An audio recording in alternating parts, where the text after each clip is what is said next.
Professor Gopakumar, Director of ICTS, Professor Spenta Vadia, Founding Director of ICTS, the ICTS fraternity, students, teachers, researchers from various institutions in Bangalore and around, ladies and gentlemen, a very happy new year and a hearty welcome to this special occasion. First of all, it is my duty to congratulate ICTS on the occasion of their 10th anniversary. Although 10 years is not a big period for an institution, looking at the track record of this institution and the achievements, this is really an important milestone for ICTS. We at Christ University are really honored to co-host such an event on our campus. This also gives a lot of opportunities for our young students to get motivated and energized to pursue education in science. This occasion is being celebrated in a befitting manner with today's speaker, a renowned and distinguished professor, Professor Robbert Dijkgraaf, Director of Institute for Advanced Study, Princeton University. The lecture will be followed by a discussion by equally eminent personalities from different areas of innovation. Professor David Grass, Nobel laureate in physics, for whom this is a second visit.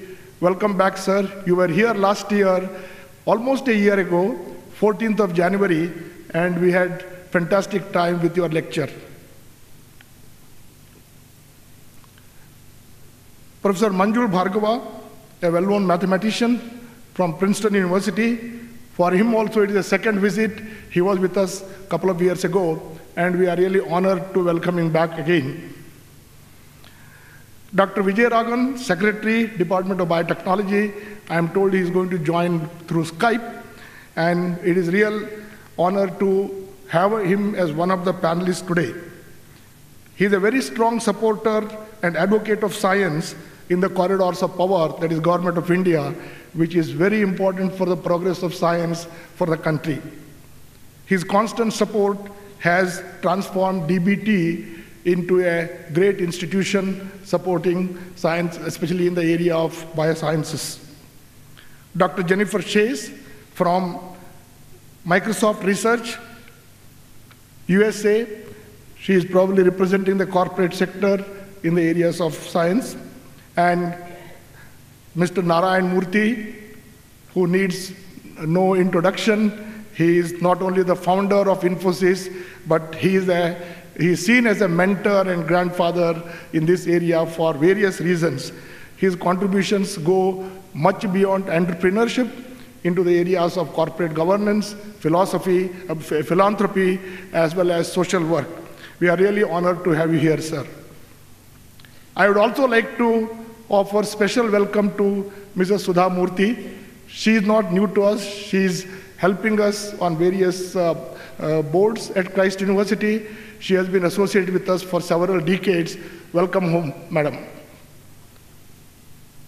The Christ University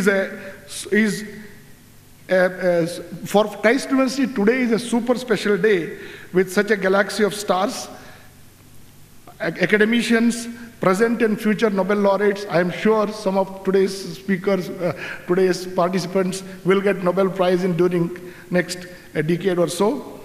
Corporate luminaries and entrepreneurs, and all these dignitaries being on the campus is certainly making today a red letter day or golden letter day, I would call it. I wish ICTS a great success in the decennial celebrations, and once again, hearty welcome to you all, particularly the audience who have come in this large numbers today on a Sunday afternoon. Thank you very much. Please enjoy the event.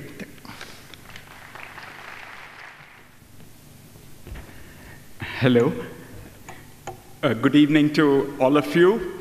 It's really heartening to see so many of you here today for this event. And it's a very special day and period for ICTS, and we are so happy that all of you have joined in, and people I still see streaming in.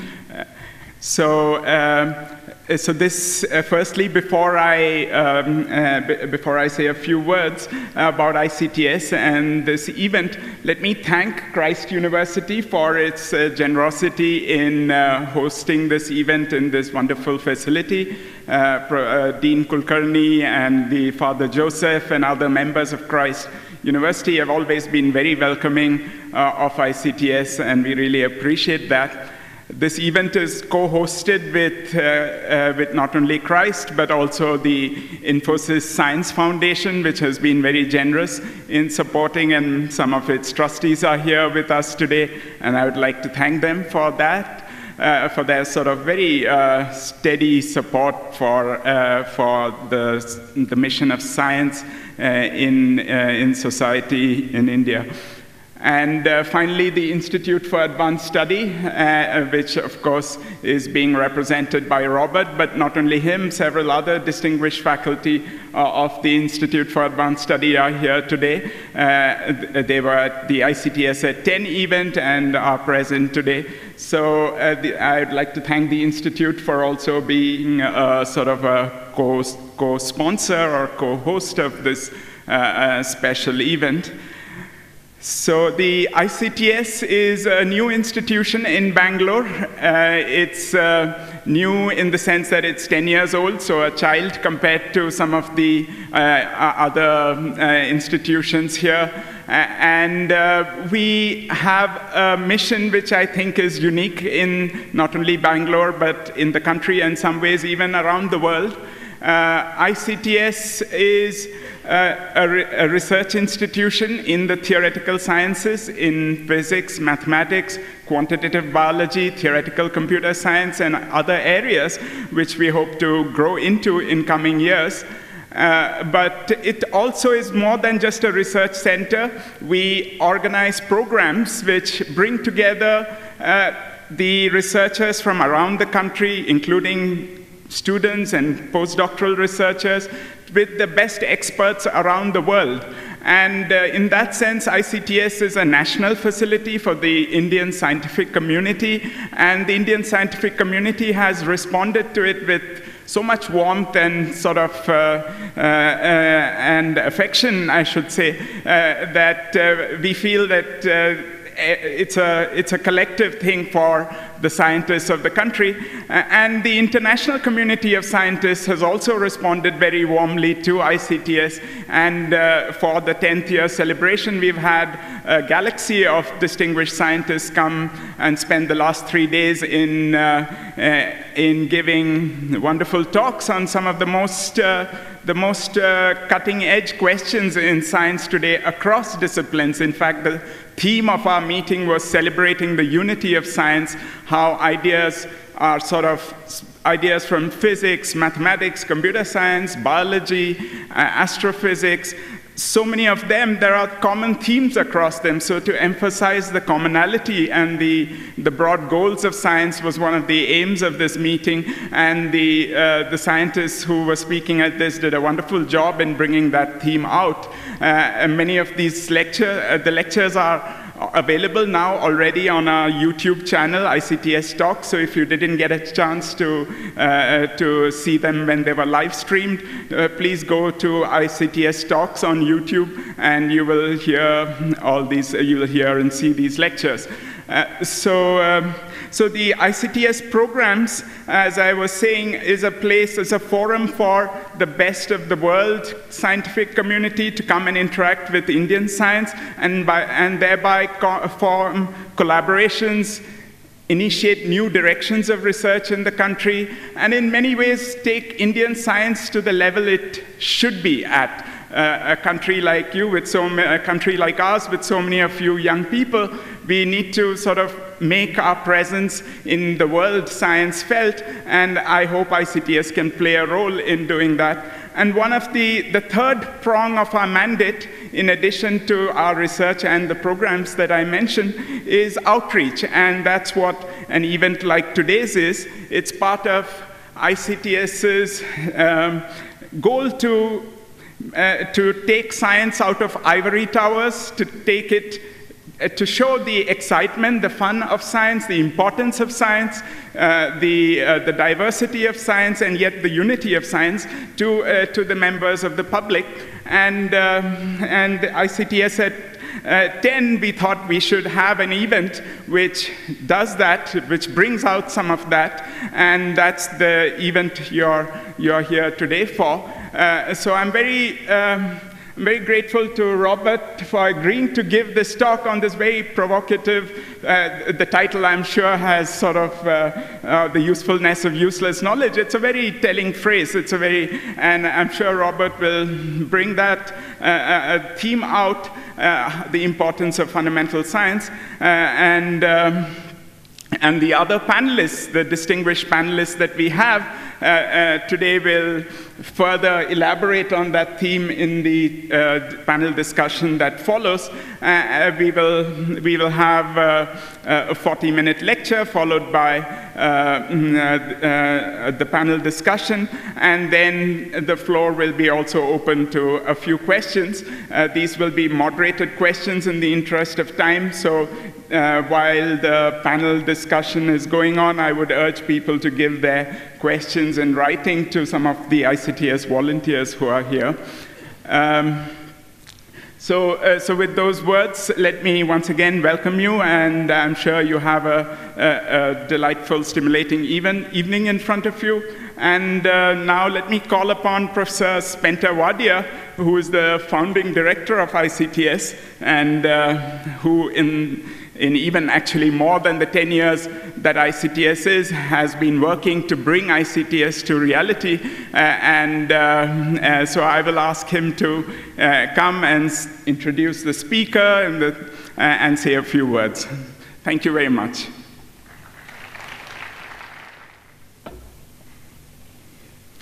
Good afternoon, everybody, and welcome. It's like a dream come true to see this entire hall full of science enthusiasts, full of distinguished people, and they have come all the way, many of them, to join us in this journey of science. So I'll just say a very few words because I'd like you to listen to the panelists more than me, but begin with science outreach for civic society is one of the missions of the ICTS, as Rajesh mentioned, and it is integrated with its visitor programs and research. And taking advantage of the presence of some distinguished participants of the recently concluded conference, ICTS at 10, we have organized this public lecture on the usefulness of useless knowledge. Besides welcoming these scientists, I'd like to welcome Mr. Narayana Murthy, who kindly agreed to be also on this panel. So this event is about making the case to civic society about human explorations in knowledge space and its serendipitous impact on our species and on our environment on planet Earth. I'll just, before I introduce Robbert, I just end with something which impressed me a lot when I visited Cambridge University, that there is a plaque outside of Cavendish Laboratory, which reads as follows. It's very short, succinct, but makes the point very well. It says, here in 1897, at the old Cavendish Laboratory, J.J. Thomson discovered the electron, subsequently recognized as the first fundamental particle of physics and the basis of chemical bonding, electronics, and computing. So with those brief remarks, I'd like to now introduce Professor Robbert Dijkgraaf. Robbert is a friend and a colleague. We overlapped at the Institute for Advanced Studies a couple of decades ago for a period of about a year. He is presently the director of the Institute for Advanced Studies at Princeton and the Leon Levy professor there since July 2012. He's a mathematical physicist who has made deep and significant contributions to string theory and also the advancement of science education. Robert's research focuses on the interface between mathematics and particle physics. I think he's one of the people who pioneered with Edward Witten and Kamran Wafa what we call topological quantum field theory and topological string theory. And he has also developed some very precise formulas for the counting of bound states that explain the entropy of certain black holes. And for these contributions to science, Robbert has received the Spinoza Prize, the highest scientific award in the Netherlands in 2003. He was named a Knight of the Order of the Netherlands, Lion, in 2012, and is a member of the American Academy of Arts and Sciences and the American Philosophical Society. Robbert is past president of the Royal Netherlands Academy of Arts and Sciences. He's a distinguished public policy advisor and passionate advocate for science and the arts. Many of his activities are at the interface between science and society, and they include frequent appearances on television, a monthly newspaper column, several books for general audiences, and the launch of a science education website.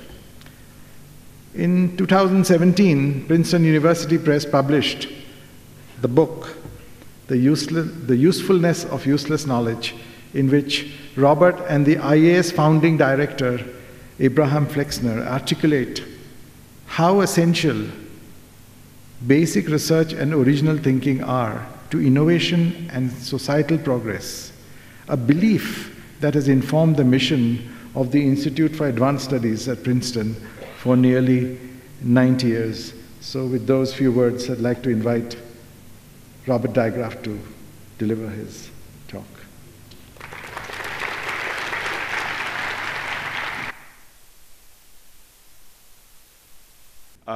It's a great pleasure to be here and be part of this celebration of the importance of fundamental science, and to do this in such great company.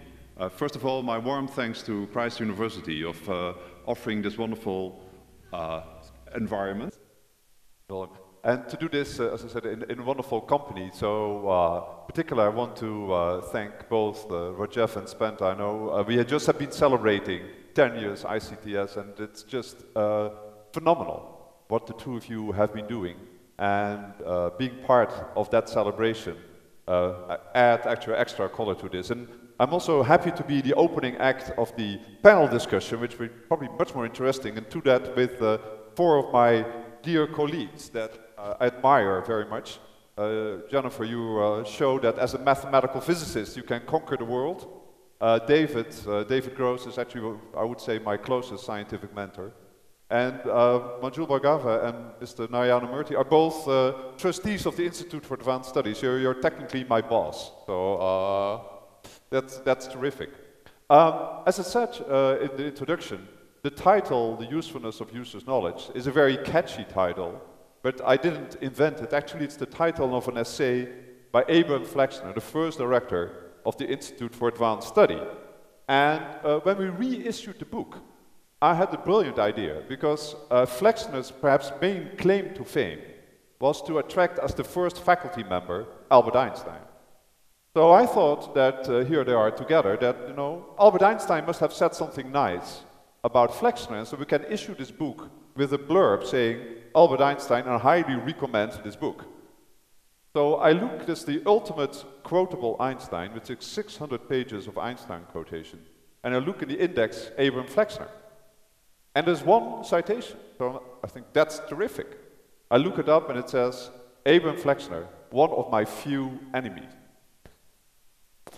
So first of all, that's the fate of being a director. I just warn my colleagues here. But I will come back to that quote at the end. It's a remarkable essay. It actually was published in 1939, October 39, in a time when the world was in a very dire situation. And Flexner makes the case, very passionate, that we should think long-term, that we should think and celebrate basic research, basic scholarship. because that in the end is something will have the biggest impact. He makes the point that the great transformation in society are often the unintended consequences of researchers, scholars, who, with passionate curiosity, trying to understand the world around them, discover phenomena, new ideas that are totally transformational. Now, it's interesting to go back to that year, 1939. In fact, it was the year when in New York, there was a main fair, a World's Fair, called the World of Tomorrow. And this was an attempt to try to predict the future. How would the world look like? And it was the time when America was introduced to completely new technologies. For instance, the first television was shown. The first live television was actually the opening of the conference by President Roosevelt.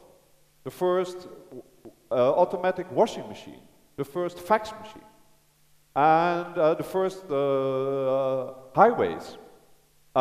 There were also things which were not that, were more a look in the past, like the latest steam engine. In fact, one of the high points of the conference was the introduction of the first robot. His name was Electro. He could smoke cigarettes and play with a robot dog called Sparky. And Electro, here, come here. And here he comes, ladies and gentlemen, walking up to greet you under his own power. That was the first robot. And actually he could talk by playing gramophone records. But an interesting point actually I want to make is that there was a second opening lecture by Albert Einstein. Einstein was the chair of the Scientific Advisory Committee. And he gave a talk that in many respects, talking about public outreach, was a disaster. The audio didn't work well. And the great moment of the opening act was that he talked about cosmic rays. These cosmic rays were captured and then transferred by telephone to the fairgrounds. And when the 10th ray arrived, a big switch was thrown, and then all the fuses blew, and the whole room turned pitch dark. And newspapers wrote the next day that the crowd left for something else they could applaud. But the remarkable thing is that Einstein didn't talk about two developments that would change the world almost immediately, and that's nuclear physics and computing. And remarkable that the origins of both of these ideas were right under his own nose in his own institution, the Institute for Advanced Study, which at that time was not even 10 years old. So how did the beginnings of the great development start there? Well, first of all, this was meant, this is, I find it a beautiful article in the New York Times magazine in the 1940s, as being indeed a place where you can seek eternal truth in a world of chaos. It was a place that was designed to be as far removed from everyday troubles. But actually what happened is that this place, or you could study like quantum physics, that only a few months after Einstein gave his opening lecture, he was writing this famous letter together with Leo Szilard. Here you see a picture of them, a letter to President Roosevelt, arguing for the Manhattan Project, the development of the atomic bomb. Because very soon nuclear physics became something quite essential to the security and safety of the country. Also in the 1930s, Princeton was a place where mathematical logic found its home, with people like John von Neumann, Alan Turing, who was a graduate student at Princeton, Kurt Gödel, perhaps the greatest logician of many, many centuries. And thinking, of course, about mathematical logic led them to think about computing machines. And then at some point, von Neumann said, I'm thinking about something more important than bombs. I'm thinking about computers. And in fact, he started to build the first modern design von Neumann architecture computer at the Institute. And here you see him with then director Robert Oppenheimer with this machine, a machine that, by the way, was made out of war surplus material. And also interesting, I like to say it was a triple helix program. That is, it was before the double helix was invented. So it was supported both by philanthropy, by the government, and by industry. But it was made from war surplus material, and it was a very, very simple machine. So this institution, here you see the floor plan, that was meant to be a paradise of scholars, far removed from everyday reality, at that point had both Albert Einstein, who was the father of the peace movement, John von Neumann, who was working very hard on building the hydrogen bomb, and Robert Oppenheimer, who had like an intermediate position. So politics and life had completely infiltrated this scientific institution. And the relevance of this so-called useless research was absolutely obvious. By the way, this first computer, which only had a 32 by 32-bit memory, was not only used for calculations for nuclear arms. Von Neumann very soon started to branch out in other areas. He did investigation in artificial life, in economics, and also in weather predictions. In fact, the first electronic weather forecast was made by this, with this technology. In fact, it happened in January 1949. And the remarkable thing at that time, it took 48 hours to predict tomorrow's weather. So it was a perfect prediction of yesterday's weather. But then very soon, they get the program down to 8 hours. And then there's a remarkable thing. A few years later, von Neumann's asked to write a piece for Fortune magazine with the title, "Can We Survive Technology?" So this was in the midst of the Cold War. And of course he spends time talking about nuclear arms. But remarkable, 3/4 of that article is about climate change. Not only the human-induced climate change, but even, you know, using climate change as a weapon.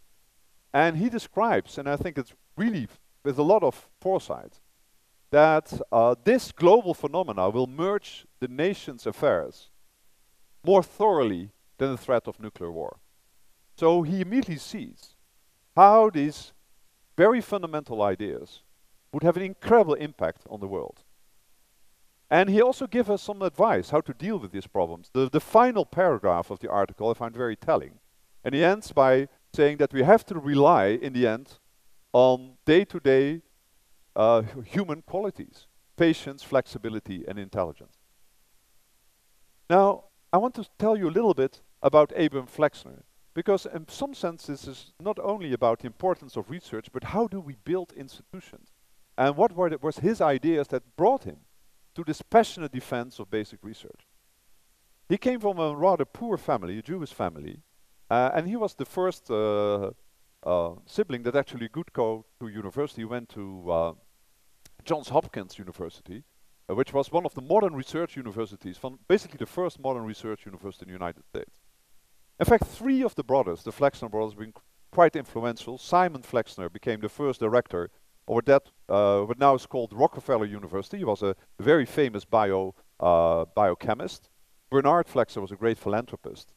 And Abraham Flexner became famous by writing a report in the 1910s criticizing medical education in the United States. It turned out that around that time, medical schools were kind of a disgrace. They were for profit. Students would not see any patients. There was no research. And as a consequence of his report, 90%, 90, of all medical schools in the United States and Canada either closed or were major transformations. So he was a very severe critic of the educational system. In fact, his first job was as a school teacher, and the first thing he did, he failed the complete class. And that's how he became kind of notorious. He stayed to be a critic of universities. He wrote a book very critical about American universities, but at that time were very narrowly focused. Here you see him criticizing Columbia University, which at that point in the 1930s, early 1930s, had courses in practical poultry raising and beekeeping. He really made a case that it's very important to focus on fundamental research and deep thinking. Now, this all changed in 1929 when 2 philanthropists, Louis Bamberger and his sister, Mrs. Fuld, gave a large amount of money to Flexner, and he convinced them that they should build an institution very similar to ICTS, dedicated to fundamental research, really a paradise for scholarships. In fact, they made a case to Flexner that he had been criticizing people so much over his whole career that he now should give people the opportunity to criticize him and be in charge himself. So this institution that he then created, I would say world politics intervened. The first professors were supposed to come around 1933. And of course, at that point, Hitler came to power in Germany. And certainly, many scholars, Jewish and politically active scholars in Germany, had to worry for their lives. And certainly, there was this worldwide problem. And there was a real intense debate what this institution should do. Should we, at some point, Flexner writes, well, if you give me another 100 Einsteins, I can do something. But then actually he's very soon convinced that there's a much bigger role to play, that science is an international community.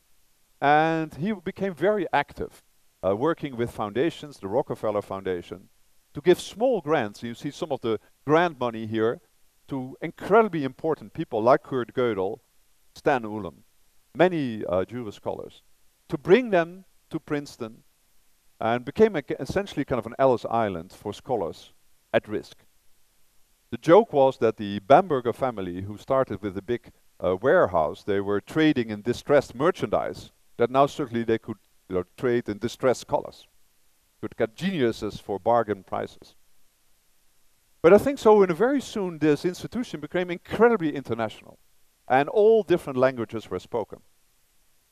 And then at some point, I think Flexner writes very, very, very powerfully that, he writes this in 1939, the same time his essay came out, that from 50 years from now, historians looking backwards will, if we act with courage and imagination, report that during our time, the center of gravity in scholarship moved across the Atlantic to the United States, and it did.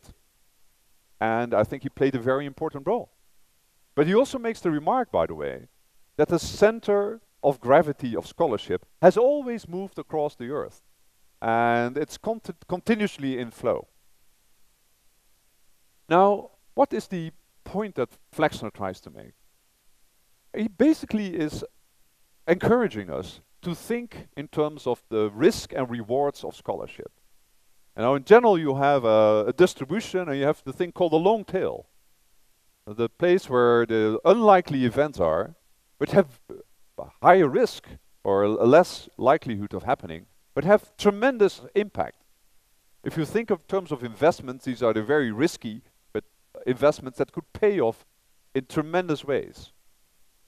And in that long tail, we find people who are driven by curiosity, that have a view of the world that actually will transform our thinking. And it's often that is the origin of the groundbreaking technologies. Now there are many definitions of what a technology is.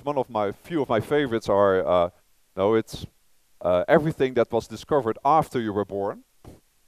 Otherwise you won't call it a technology. My children will don't consider a smartphone or the internet to be technology, it's just there. Another definition, everything that doesn't work.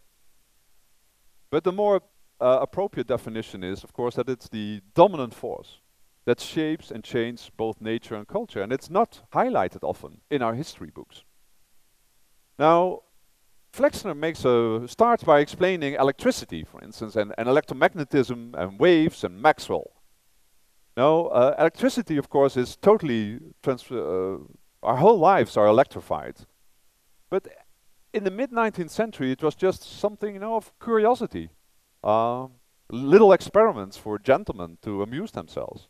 There's this famous anecdote that the British Chancellor of the Exchequer, William Gladstone, visited Michael Faraday in his laboratory and asked, what is the use of electricity? And he said, I have no idea, but I'm sure one day, sir, you will tax it.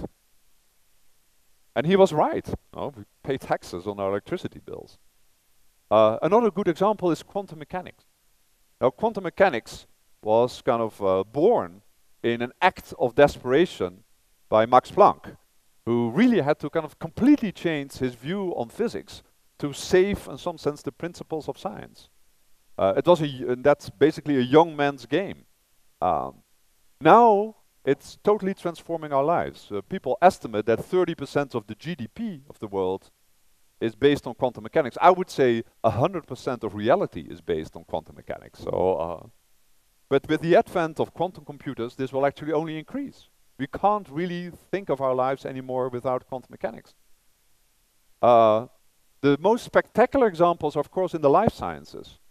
The fact that, on average, in the world, life expectancy tripled. This took several centuries. In Europe, it went much faster. In the recent years in Asia and the rest of the world, is perhaps the biggest fact in recent history. But we are not being taught this in history books, because it was a slow, incremental process of technologies, of engineering, of medical breakthroughs. All the great breakthroughs in the life sciences of the last 50 years were not produced because people wanted to solve a particular problem or cure a disease, but they were intensely, curiously interested in the mechanisms of life. That's how they figured out the genetic code, the structure of DNA and of proteins. And in fact, there's something that I would like to call the uselessness of the usefulness of useless knowledge, because practical knowledge, again, can drive fundamental breakthroughs, where the cycle starts again. My favorite example is superconductivity, not only because it was discovered in the Netherlands by Kamerlingh Onnes, because it actually explains, in a very clear way, how this cycle works. So you know superconductivity phenomena at certain materials, if you cool them down enough, electricity can basically flow for free. And that's how you can build very strong magnets. The discovery is, by the way, interesting for another reason. When Kamerlingh Onnes became a professor of physics in Leiden, what he didn't build a laboratory. He didn't start a school for students. What he did, he started a school for lab assistants, who were trained to produce the glass and the other materials that was needed for this high-skill laboratory. So it took 10 years before he had any results. And that's the kind of time horizons that I think these days are very difficult for us to think about. But once he had done this, he had an advantage compared to all of his colleagues that enabled him to make many, many breakthrough discoveries. Now, these days, superconductivity in the strong magnets are using in maglev trains. It's used, of course, in fMRI scanners. So you can think that all of modern brain science and neuroscience is a direct consequence of this technology. And it's also now used in quantum computers. Perhaps the biggest application of superconductivity is in my own field, particle physics. Because if you do go and look at the great particle accelerators like the Large Hadron Collider and CERN, the magnets that are used to deflect the particles are all superconducting. It's in fact the coldest spot in the universe, we think. And so the discovery of the Higgs particle that we all celebrated across the world in 2012 was in some sense a direct consequence, again, of this fundamental breakthrough 1 century earlier. Now, the Higgs particle by itself is also a wonderful example of the long timelines in basic research. It took almost 50 years from the paper of Peter Higgs to the final discovery and the Nobel Prize that was awarded in 2013. And this year we had the Nobel Prize in gravitational waves. It's wonderful, it's a wonderful topic, we're all excited. Kip Thorne will lecture here. It's terrific that India will join this effort. And it's again a wonderful example of long-term predictions. It took 100 years from Einstein's original idea to the detection of gravitational waves. Relativity theory, which was a completely useless effort 100 years ago, is now used every day. Modern GPS systems could not work without the corrections due to both special and general relativity that actually produces the correct numbers. So if you didn't have relativity theory, your Google Maps would be roughly 7 miles off per day. So I like to say, though, without Einstein, we would all be lost. So what is basic research? So I often feel it's a little bit like these old maps, where parts of the world were known and large parts were unknown. And the map makers didn't dare to leave the open space. So they draw all these kind of sea monsters there. And the sea monsters are the figments of our imagination. And what science is doing is kind of mapping more and more in the world and driving out the sea monsters. So it's also very important that we kind of know what we do not know. And often I like to joke that cosmologists are the happiest among all scientists because they know exactly what they don't know. They know 95% of the universe is missing. And often I ask people in other fields, how much do you know that you don't know? How much of the genetic code do biologists really understand? If you an archaeologist, how much survived? How much of history can you reconstruct? And it's the first step in producing knowledge. And science is this wonderful mechanism to conquer the unknown. It's this kind of great statement that Feynman made, is that it's believe in the ignorance of experts, to have an open mind. And as he said, no, the truth is never absolute. We always have a greater sense of certainty. And it's this slow process of conquering and mapping out the world around us. And we have to be very skeptical of any kind of final theories or final statements. I like this quote of Francis Crick, the co-discoverer of DNA, that said that any theory that can account for all the facts is wrong because some of the facts are always wrong. You have to be very, very, very, very careful. And I would like to make the case this is particularly true for the 21st century. And that's why it's so important we have the discussions about the relevance of basic research right now. In many ways, I think of the 20th century as the century in which the building blocks were discovered. And there's something very important. If you have two toys, like these two toy cars, and you give them both to children, and one is a metal one, the other is made of Lego blocks, what will happen to the two toys? Well, if you come back a few weeks later, one of them will be transformed. Because if you know it's made out of building blocks, you can start to build. So we discovered the building blocks of matter, molecules and atoms, and now we are in a position we can basically make any material we want. We have discovered the building blocks of life. DNA, the genetic code, the mechanisms. We have now the world of synthetic biology. We can edit genes. We can basically build any life form that we can think of. We discovered the building blocks of information, bits and code, and now we can start to build intelligent systems. Robots, much cleverer than Electro, the smoking robot. So I would say this image of the map maker that's exploring nature and have this area where we know what we don't know, the missing part of the cosmos. Now we have a much bigger universe to explore, which is everything we can possibly make. It's often said that we all are extremely lucky because our genetic code is one of the few that actually is being expressed in nature of all the possibilities. And I think this is the great adventure that we now are kind of venturing on in the 21st century. So this is the time, I think, that we should be aware of the usefulness of basic research. And it's very important to stress that any form of scholarship has great value, like there's great value in art. So the first order effect should always be that just the pleasure of understanding something, of knowing how the world works, our thinking works, our history works. But then there's the second order effect, that actually that knowledge can generate transformative ideas and technologies that totally change our living and our lives. But there are other things.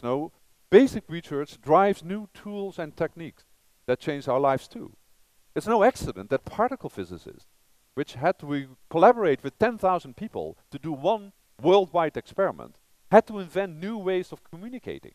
And the World Wide Web was born. One thing that basic research does, it's kind of like sports. It attracts the best minds who want to really challenge themselves by thinking about the deepest issues. And the people who are trained by doing basic research then can go out in the world and transform other parts, industry, government, education. Indeed, it's the great driver of innovation and startups. And of course, it's wonderful to be here in Bangalore. That's now such a wonderful example of this phenomena here in India. But perhaps also important to realize that basic research, basic insights cannot be captured by any individual, by any company, not by a university, not even by a country. First of all, it's a public good, and it's a public good that is a global public good. That's why I have this image of this branching river delta on the background. It spreads. It's very difficult to point out exactly where this kind of river started. Now, in terms of economic growth, one thing I feel is that we should probably, also as a scientific community, work even harder to convince the general public and politicians Now, how incredibly important research and development is for economic growth. There was a recent report of the European Commission that estimated that for European numbers, a 10% increase in R&D would lead to a 1.1 to 1.4% increase in GDP. That means that for every dollar or euro or rupee invested in research, you get the multiple of 5 to 7 out. There are some spectacular examples. Like MIT has computed what its impact on the world economy was. And they have said that they generated 30,000 companies with almost 5 million employees and annual revenues of $2 trillion. And it would be the 10th economy on the GDP ranking. Perhaps the most famous grant in American history was the very relatively small grant given to Stanford, $4.5 million grant, to investigate new ways to search the web. In fact, the two graduate students on the program, Larry Page and Sergey Brin, then kind of started Google, which now has a market cap that is roughly 150,000 times larger than that individual grant. So that's an incredible multiplier. That just means that the US government could have many, many grants that were total failure and still come out very positively. Now the remarkable thing is that these are the US numbers, but that's for many places, certainly in the West, that we saw, after the war, this tremendous growth in basic research, in science councils, in grants, in universities. But then in some sense, things started to decline. After roughly the 1960s, at the height of the Cold War and the space race, in the United States at least, research budget as a share of the economy has been going down. And in fact, we also see that the expenditures of basic research became more and more a matter of government. Philanthropy played a certain role, but we also see that many businesses have kind of moved away from basic research. Now in the 1950s in the US you had the Bell laboratories, which not only directly led to 8 Nobel Prizes, among other things for the discovery of the laser, of the transistor, and the cosmic microwave background. Very difficult to imagine this in present days. So many young scholars complain about the pressures these days, of the lack of basic research. Because you should argue that never ever we had such outstanding challenges. We had so much talent and so many opportunities for progress in basic research.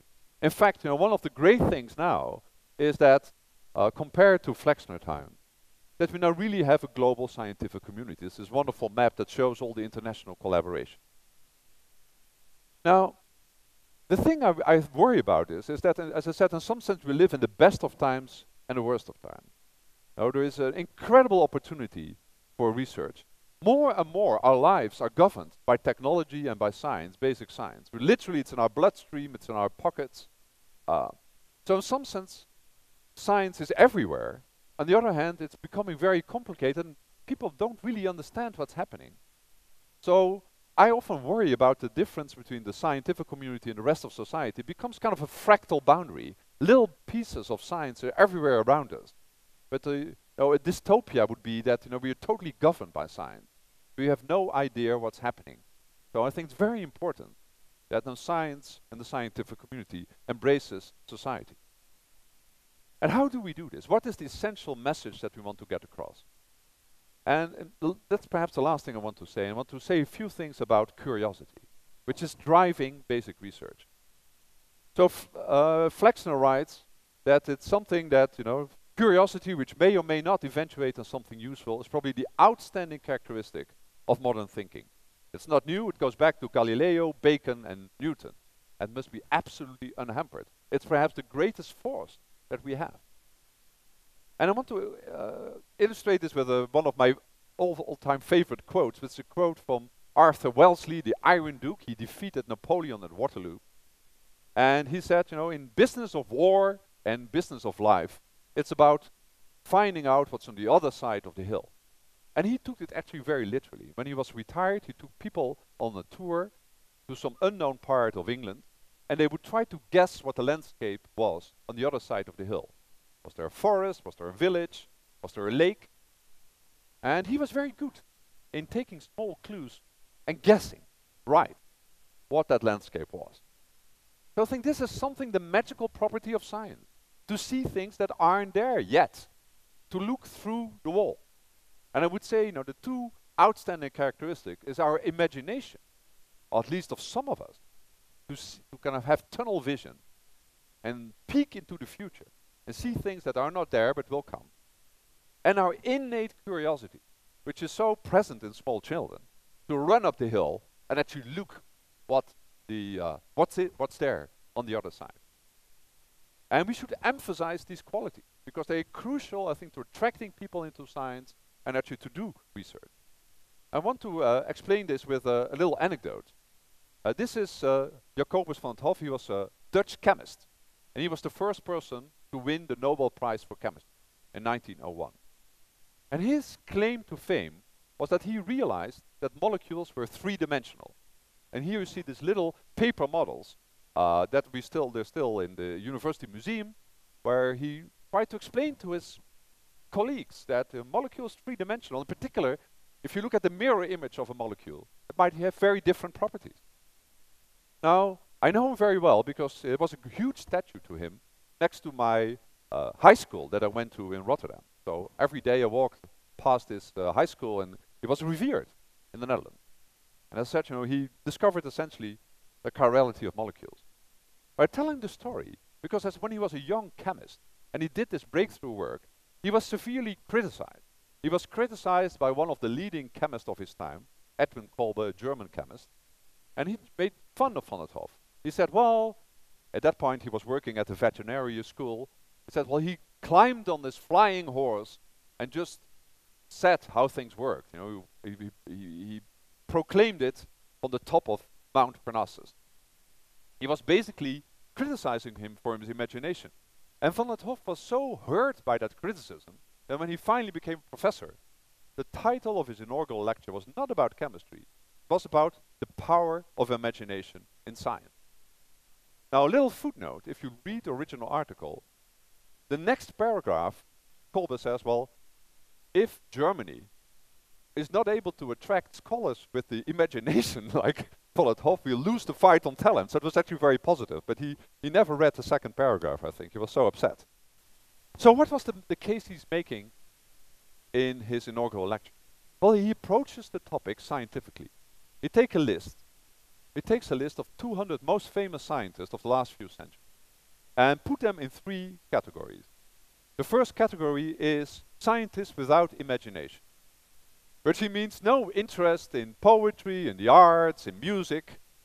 Then the second is those with imagination. So they love music, they collect art, interested in life.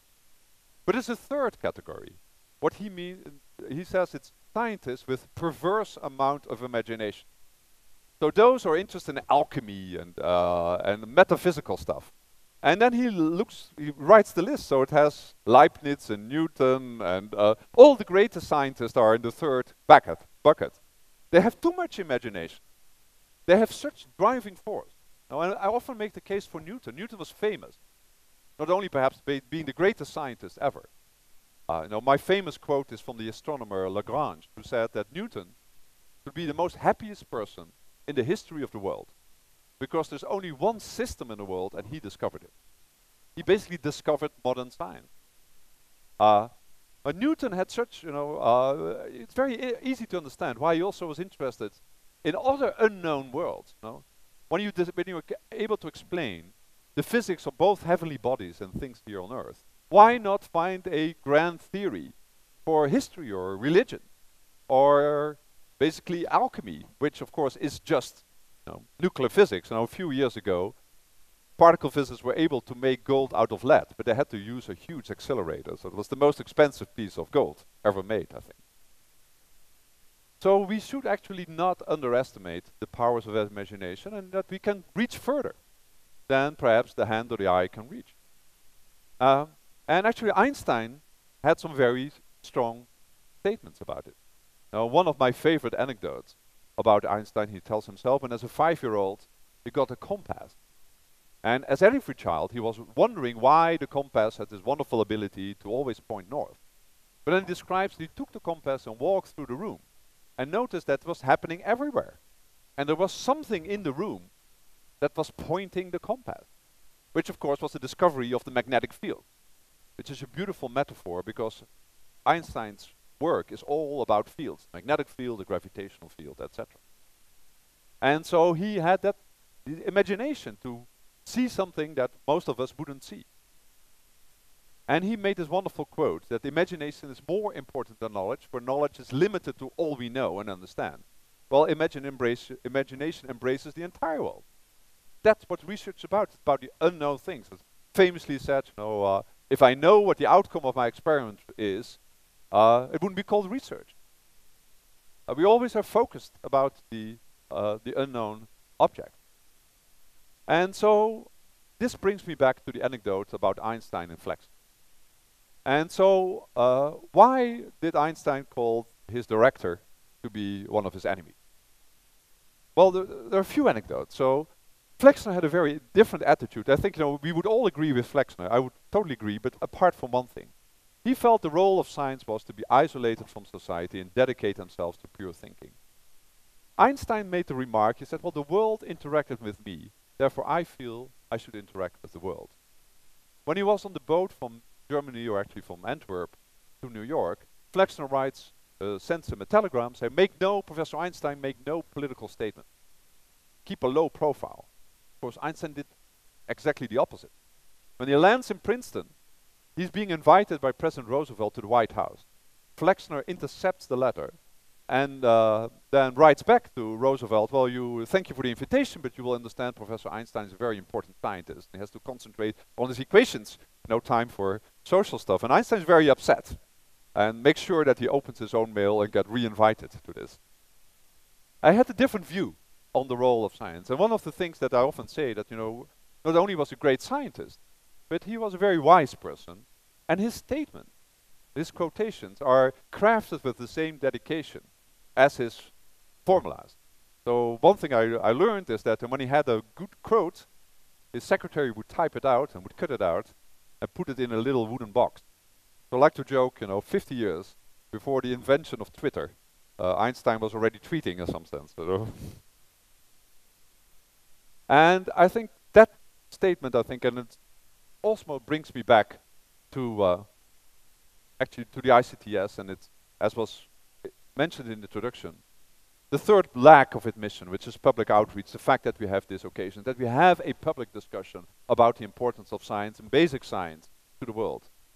Now, there were times, where, in some sense, science was very obvious that we would share our insights, the delight of understanding the world, and see this as a collective adventure for all of us, so that people can relate to this.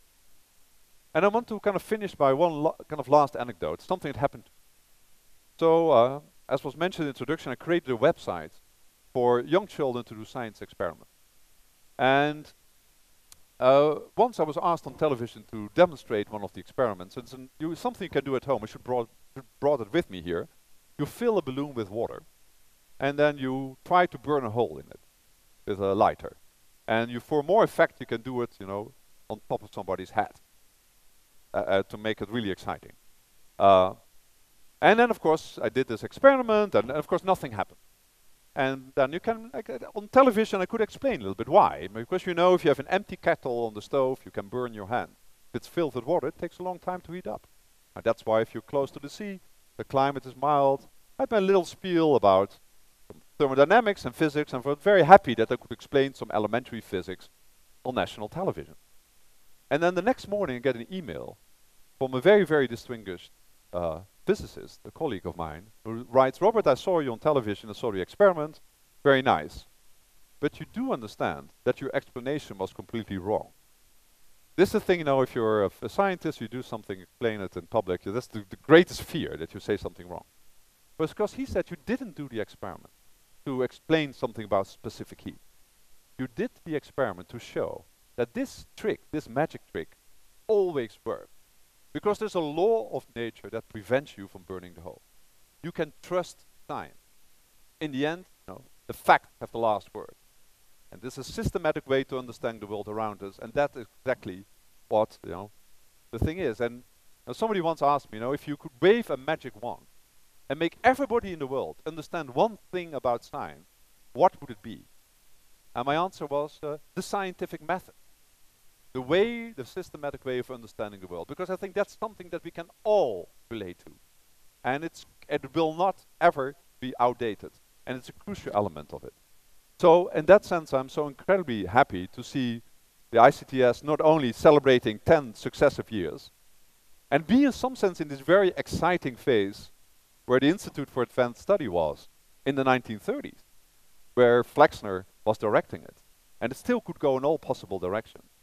But also kind of brought the mission, I would say, really to the 21st century. And also see public outreach and public engagement as a crucial component to it. Because in the end, I think if we really want to convince the world how useful, useless, quote unquote, knowledge is, this should be an effort that is shared with everybody in the community. And I think India is in a wonderful position to take benefit from this. I think if I can say one last thing on behalf of, I think also all my other international scientific colleagues, is that we are so impressed by the love and dedication this country has to scholarship and scientific inquiry. I think that's incredibly encouraging. So I hope in some sense that this the spread of the gospel of basic research of useless knowledge will continue. And so thank you very much for your attention.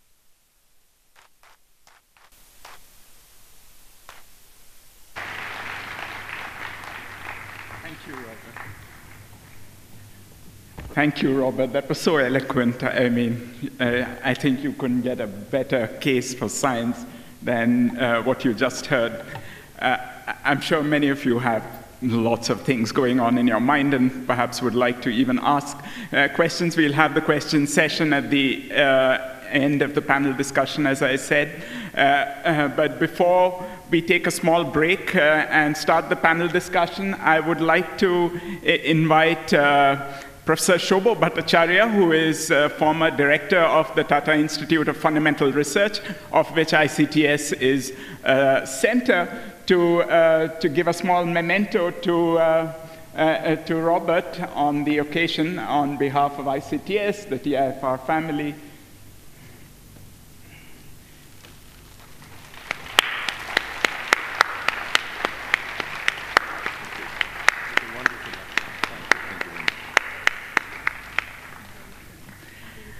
Okay, so we'll take a short 5-minute break, and we'll return at 5:15. Thank you. So thank you very much. So now we start on the second half of the program. As you know, we have some wonderful panelists, some very, very distinguished panelists here to share their thoughts on the topic that Robbert talked about, and give the sort of the foundation for a discussion on this topic, covering various other aspects. And as you will see, the panelists span a variety of backgrounds and come to this topic with a number of perspectives, and we'll hopefully have a very stimulating discussion. Afterwards, we will take questions from the audience as well. So I will now request Professor Spencer Vadia to introduce the panelists.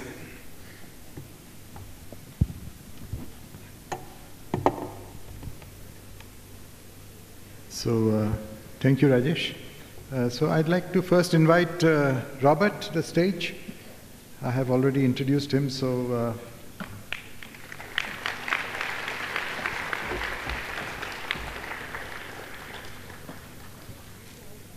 I'd now like to invite Mr. Narayana Murthy to the stage.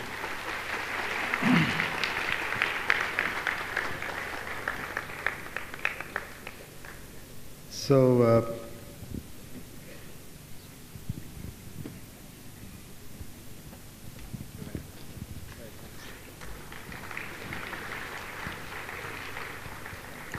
it is a great honor, privilege and pleasure to introduce Mr. Narayana Murthy. He's a person who does not really need an introduction, but let me say a few words. So he's one of the founders, perhaps the founder, with a few friends, of a very iconic and famous company called Infosys Technologies. And in 1981, which is a highly innovative global software services company. I think is one of the great initiatives of modern India. In 1994, Mr. Murthy created the largest and most inclusive stock option plan in the history of India. And in 1996, he established the Infosys Foundation to address the basic needs of the poorest of the poor and to support higher education and research. Under his leadership, Infosys also created, with the other founders, the Infosys Science Prize, the Infosys Science Foundation, and the Infosys Science Prize in India, and the ACM Prize for the Best Young Researcher in Computer Science. He has received several awards. I'm not going to list all of them, except say that he was awarded the Padma Vibhushan from the Government of India in 2008. Mr. Murthy, as Robbert mentioned earlier, is also a trustee of the Institute for Advanced Studies at Princeton. I think the thing I like to really say now is that Mr. Murthy has consistently and fearlessly upheld values and ethics in our society at different fora and in different contexts. And this is a critical need at these times, and many young people in our times are influenced by this example and his leading from the front. Mr. Murthy upholds what is truly good and deep in the Indian tradition and values. He has a very deep respect for scholarship and teaching. And all these qualities combined in one person makes him a really a true leader and somebody who is upholding the conscience of our nation. He also is a staunch supporter of the idea of the ICTS and its potential for enhancing scientific research, science education, and values in India. It's a great honor, sir, to welcome you to this panel.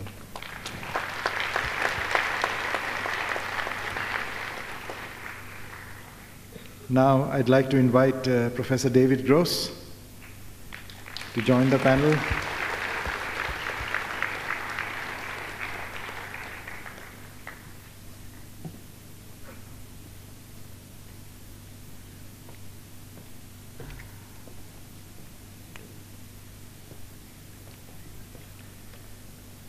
David Gross also needs no introduction, but I'll say a few words.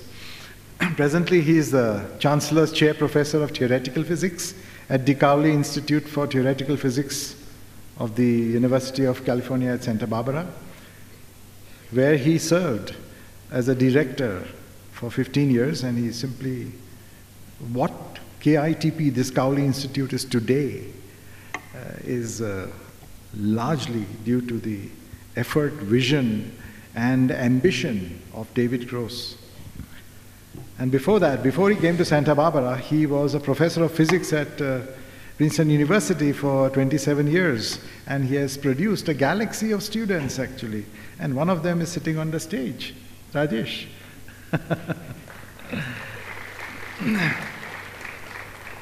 In 2004, he was awarded the Nobel Prize for Physics with Frank Wilczek, his student, and David Politzer, for his pioneering discovery of asymptotic freedom that gave the fundamental theory of the strong force, which is the basis of all of nuclear physics and nuclear science. It was also a serendipitous discovery, I think. He has also made contributions to many other branches of physics, including quantum field theory, and string theory, and in particular for the discovery of the heterotic string. He is a fellow of the US National Science Academy, he's a fellow of the Indian Academy of Sciences, and a fellow of the Indian National Science Academy, and many other academies all over the world, which I don't want to enlist. David is deeply involved in taking the scientific enterprise forward all over the world, especially in the developing world. And he has worked tirelessly in China and India to do this. I think this must be his, maybe his, I think, 10th visit or something to India. And he has been with the ICTS from its very inception. In fact, before that, when we discussed the conception of the ICTS at Santa Barbara, he has been there from 2004 with ICTS and saw through its formation, saw through its architectural plan, saw through its construction, and has guided us for all these years. Thank you, David. Thank you very much. And it's my honor, pleasure, and gratitude to welcome you over here in this panel. Next, let me invite Manjul.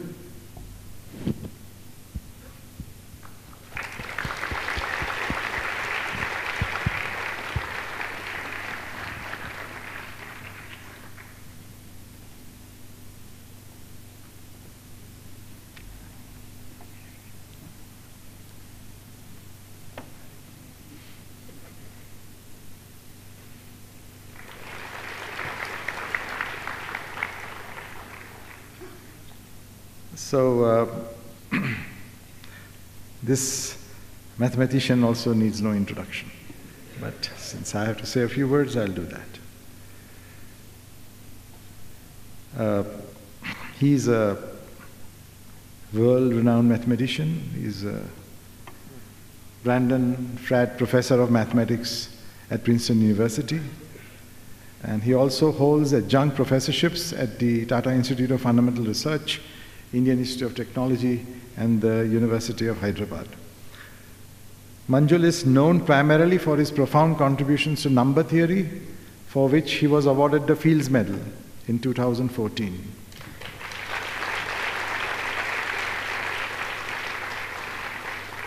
He is the first mathematician of Indian origin to win this prestigious prize. He has many other awards, including the Infosys Prize in 2012, the Fermat Prize in 2011, the Cole Prize in 2005. He's a fellow of the National Academy of Sciences of the United States, a fellow of the Indian Academy of Sciences and the Indian National Science Academy. And he was awarded the Padma Bhushan in 2015. He's a trustee of the Institute for Advanced Studies, Princeton, and a member of the International Advisory Board of the ICTS, and he is also has been with the ICTS from the day he walked into my office and said, "You're doing something interesting and I want to join in it." So he has been with us ever since, and we have been very grateful to his presence, his advice, and his deep understanding of how this type of enterprise can succeed in the India and the world. I should say that presently he is on the National Education Policy Committee of the Government of India, and he is on the leave of absence from Princeton University for 1 year to come and serve India in this capacity. And I'd like to conclude by saying, and this is my own opinion, that no mathematician of Indian origin since Ramanujan has made such deep, creative, and lasting contributions to mathematics. So thanks, Manjul, for joining us over here. And finally, but not the last and not the least, I would like to invite Jennifer Chayes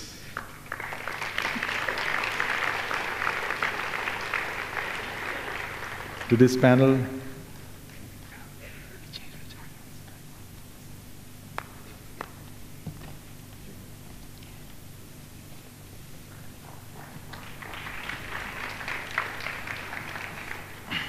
So let me introduce Jennifer. She also, I think, doesn't need any introduction. She's one of the most forceful, intelligent, and remarkable people I have known in the last few years since she started associating with the ICTS.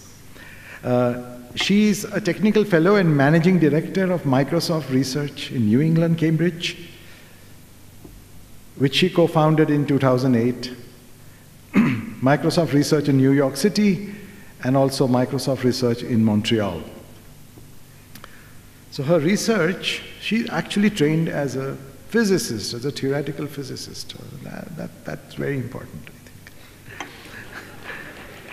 Her research areas include phase transitions in discrete mathematics and computer science, structural and dynamical properties of large networks, mechanism design, and graph algorithms. She's a co-author of 130 scientific papers and a co-inventor of about 30 patents. And I've always wondered how she manages to do all this and yet direct so many laboratories. It's very exceptional. She was for many years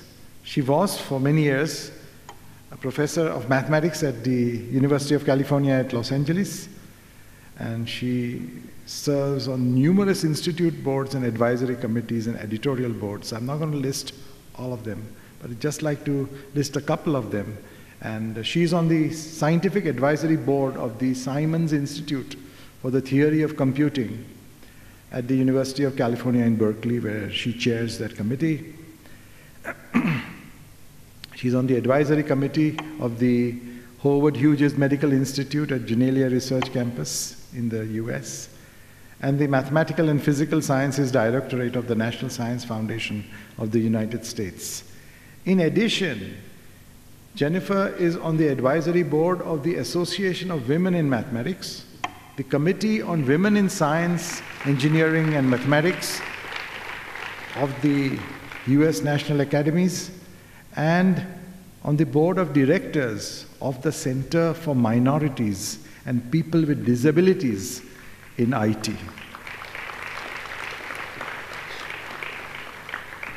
She is truly a very deep human being in my view.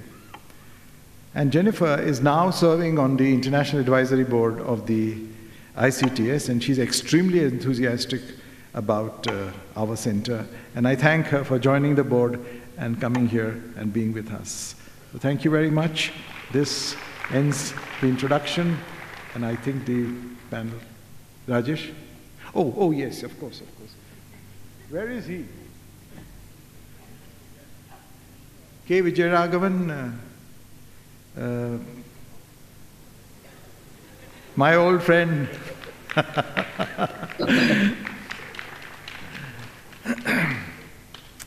He's so busy in Delhi doing great things for science that he couldn't come here, but he's here with us in spirit, and also we can see him there. All right, Vijay needs no introduction again. All our panelists, they don't need introductions, but we like to inform him. He's a distinguished professor and a former director of the National Center for Biological Sciences of Tata Institute, which is called the NCBS. It is in Bangalore. And I'd be honest with you to say that what the NCBS today is, it's perhaps India's most important biology institute, is largely to the efforts of the late Professor Obaid Siddiqui and VijayRaghavan. I have seen it all happen, so I can testify to that. Presently, he also, a lot of people were wondering why Vijay is going to Delhi. He's also presently the Secretary of the Department of Biotechnology of the Government of India, and the idea is to serve the nation, to find an opportunity at that level, to use all his knowledge of science, his ability to deal with people and put them all together and serve the nation. That is why Vijay is where he is. His research primarily focuses on the important principles and mechanisms that control nervous system and muscles during development, and how these neuromuscular systems direct specific locomotor behaviors. VijayRaghavan's contributions in science in the fields of development, biology, genetics, and neurogenetics have been widely recognized. He is a fellow of the Indian Academy of Sciences, the Indian National Academy of Science, the World Academy of Sciences, TWAS, and a foreign associate of the US National Academy of Sciences. He received a Distinguished Alumnus Award of the Indian Institute of Technology at Kanpur, which is also my, the place where I also studied, and the S.S. Bhatnagar Award, the J.C. Bose Fellowship, and the inaugural Infosys Prize in the Life Sciences in 2009. So, and the Padma Shri in 2013, and many other awards which I'm not going to list. I just wanted to say that Vijay has been on the management board of the ICTS since its very inception, since its very formation in 2007. He has been an extremely crucial and important member of this board, and this is why we are very happy that he still continues to be on the board after so many years. He has been a source of enormous help and encouragement to me and to the fledgling ICTS in the beginning when we came and saw just a flat land in Bangalore, and to create an institute from there, it required a lot of help from so many people, and I think Vijay is certainly one of them, and the NCBS too. So thank you, Vijay, for everything and for joining us today at the panel. Okay. Thank you. Okay, I think we can begin the proceedings. Rajesh. Thank you, Spencer, for all the introductions to this very distinguished panel. It's a privilege for me to moderate this discussion following on the very eloquent case made by Robbert. I don't think anyone on the panel has any disagreements with this, but I thought we could sort of elaborate on some of the themes that came up in Robbert's lecture and hear the panelists' views on some of these. And so I will, so a few themes that I would like to see a little bit elaborated is something that Robbert mentioned about Flexner's comment on science moving from the Atlantic to the United States and later predicting that this would be a phenomenon that would go around. So this global spread of science in the 21st century, what are its dynamics and how it's going to happen, that's, I think, something that might be interesting to hear people's thoughts on. Another theme which again cropped up was about the role of these three different sources, or if you wish, the funding coming from government, private, and corporate, and how fundamental research in each of these different spheres can be, what's the role of each of these three sort of entities of society in funding scientific research and how they can be most effective in doing so.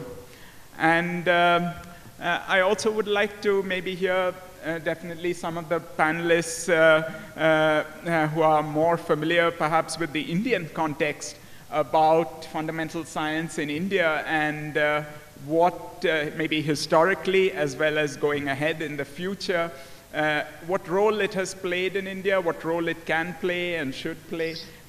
So these at least are some of the themes, and there are several questions already, and we'll come to that fairly soon. But maybe I'll, if we can start with the first theme about the global spread of science in the 21st century, and I'll ask David to perhaps open the discussions with remarks on that.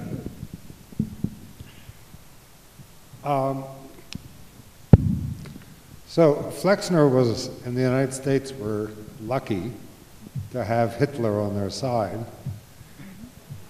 But all Hitler did, and Nazi persecution of Jews and of intellectuals, was to hurry up a process that probably would have happened eventually in the 20th century anyway. The centers of science do often migrate, especially in the basic sciences. The United States had certain advantages, large population, it was rapidly becoming the wealthiest country in the world, and it had a very open society. And if you ask where the next great centers of science will be in the world, the two obvious candidates are the ones with the largest population, India and China. They're also rapidly becoming wealthy. China is now arguably the largest economy in the world, and India will overtake the United States in 20 years or less. The number of brilliant, imaginative people is directly proportional to the population. That's one great advantage of having a large population. The economic growth is phenomenal in both countries. But actually, India has a great advantage of an open society with a great cultural tradition and reverence for scholarship and mathematics and science. So I think it's easy to predict that this country will be host to one of the great centers in sciences in the 21st century. But something else is required, and that, of course, is investment. And there's a big difference between China and India. China is only 20 years ahead of India in its GDP at the present rate of growth, but it's much more than 20 years ahead in the investment that it makes in science, especially in the basic sciences. And so that's inexcusable and might hurt my prediction unless it's reversed. But everything else is going for India, and it does have the great advantage of an open and transparent society in a way that China doesn't. So, I've always tried to urge my Indian colleagues to go for it, but it requires more than just the efforts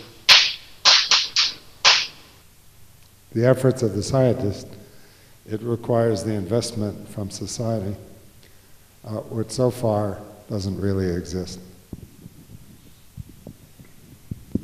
So maybe I would like to ask Jennifer to add on that theme.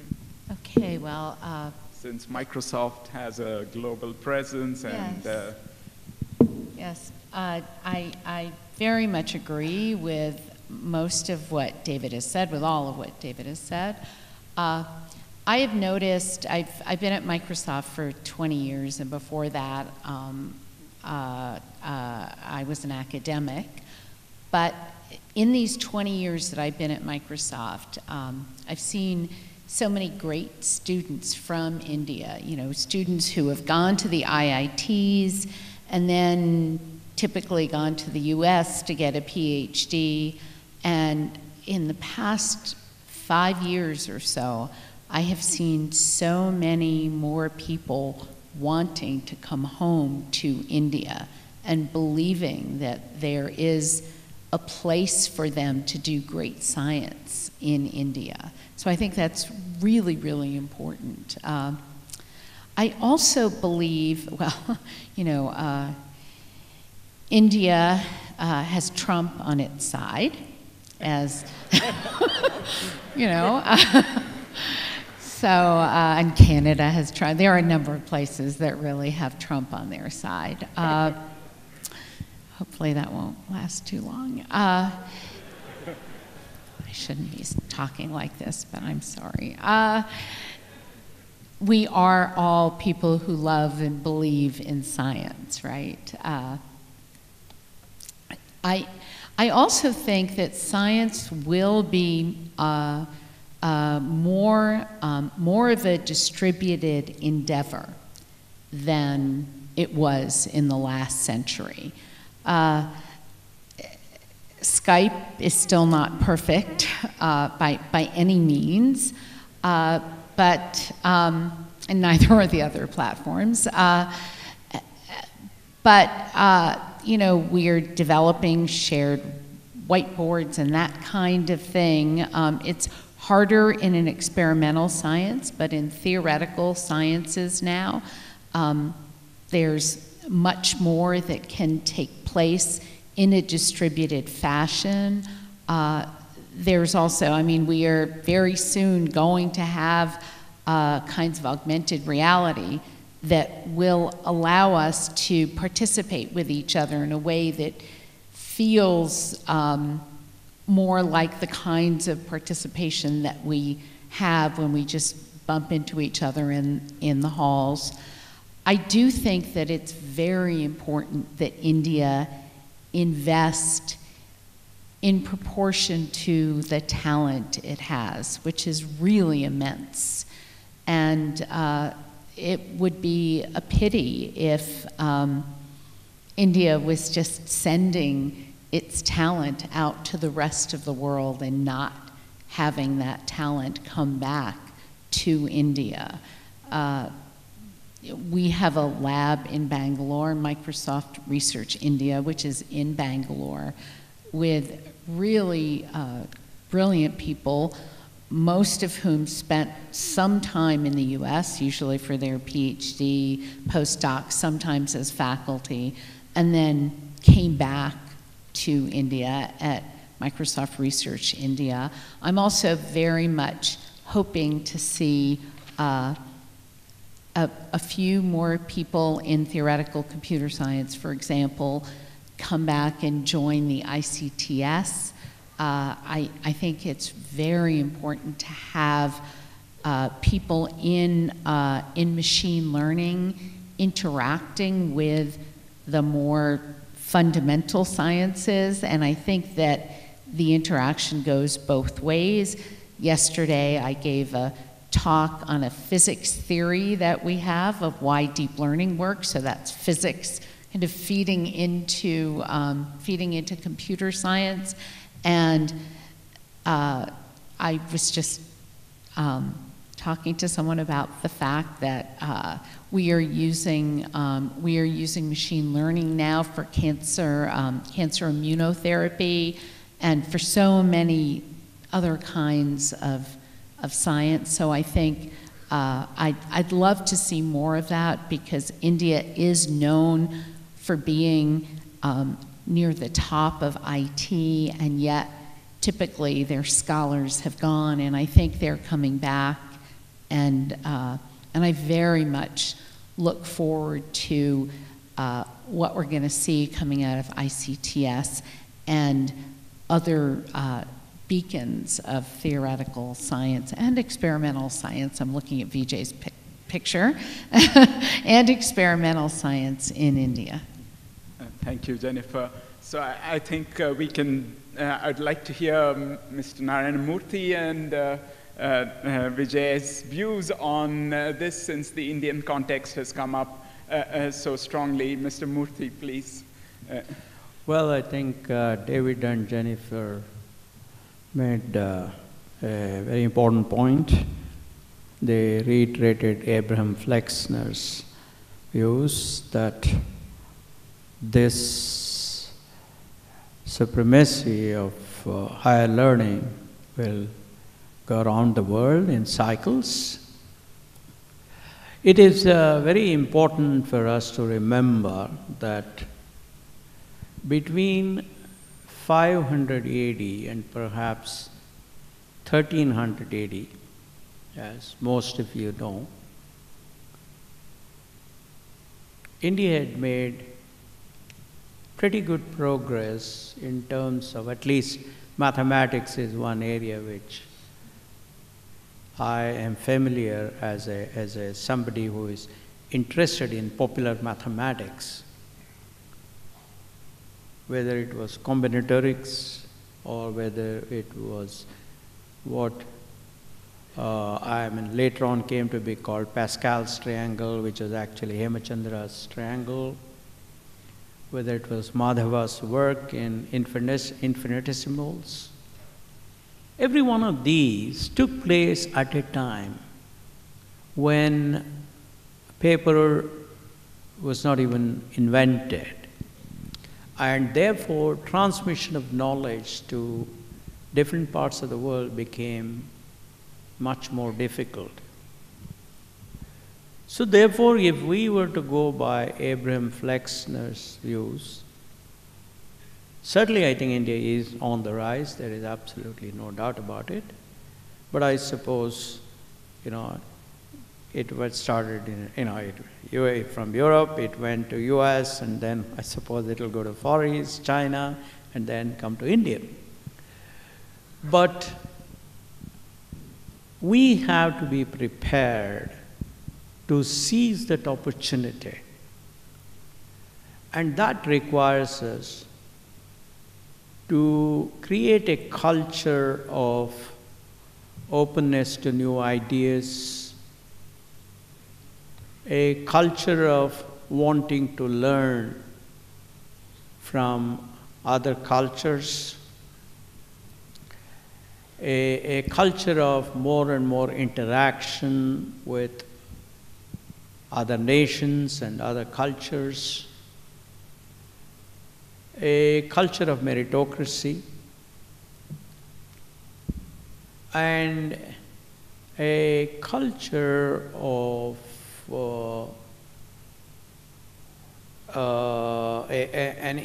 in some way a little bit of dissatisfaction with what we have achieved. And I think this is the time, we have that time, therefore all of us need to do that. Second, as I think it was David who pointed out, that there is a lot of investment that is needed. I don't think science will flourish unless we put in some investment. Therefore, it is the responsibility of government on the one hand and the private sector, which in India is growing reasonably well, on the other hand, to be a little bit more generous with their funds to support fundamental research, to support applied research, and ensure that they have all the resources that are needed. Second, in terms of recognition, I would like to see more scientists, more technologists recognized in our National Day honors. You see, we have a tendency to recognize musicians, art painters, tabla players, and this and that. They're all very good people, absolutely no doubt. No doubt. I am not for a second denigrating that. I am only saying that you recognize those people, but at the same time, you recognize our scientists, our teachers. I think if we can bring in investment from both the government as well as from the private sector. Second, provide more and more recognition for all the wonderful work that people do. Third, create a culture where we have continued interaction with people who have done, on the whole, better than us, so that we can learn from them, we can share whatever good things we have done from them. And I believe that India too will be prepared to absorb all the wonderful things that that was demonstrated so well by Robbert in terms of usefulness of useless knowledge. or I think was it Edward Teller who said not at applied research? I don't remember who it was. Yeah, you know, it's just not at applied research. So I think this is the time to do that. Thanks. Thank you, Mr. Murthy. Yes, that was very very appropriate in the Indian context that you brought up so many of these issues about the openness and the culture of meritocracy, and the fact that there are opportunities for India now, as the other panelists also mentioned, but challenges as well. So Vijay, how would you like to respond? And as someone in the government as well, I mean, you can wear both your hats, but how would you respond, Vijay? First of all, thank you very, very much, Rajesh. It would have been really terrific if I could be there, because there's so much light in that room. Probably it's the world's largest concentration of light right now. But anyway, it is really terrific to hear Robert's talk, and he said everything that needed to be said. But it's important today to keep in mind that imagination is a fundamental property of humans. And this has come about by our neural circuits evolving to enable language, and our body is capable of the development of tools. Humans have therefore moved from merely being survivors in this planet, like other organisms, to actually being the determinants of the planet's future. And this is something which we really must keep in mind today. Today is very different from the 19th century in that context.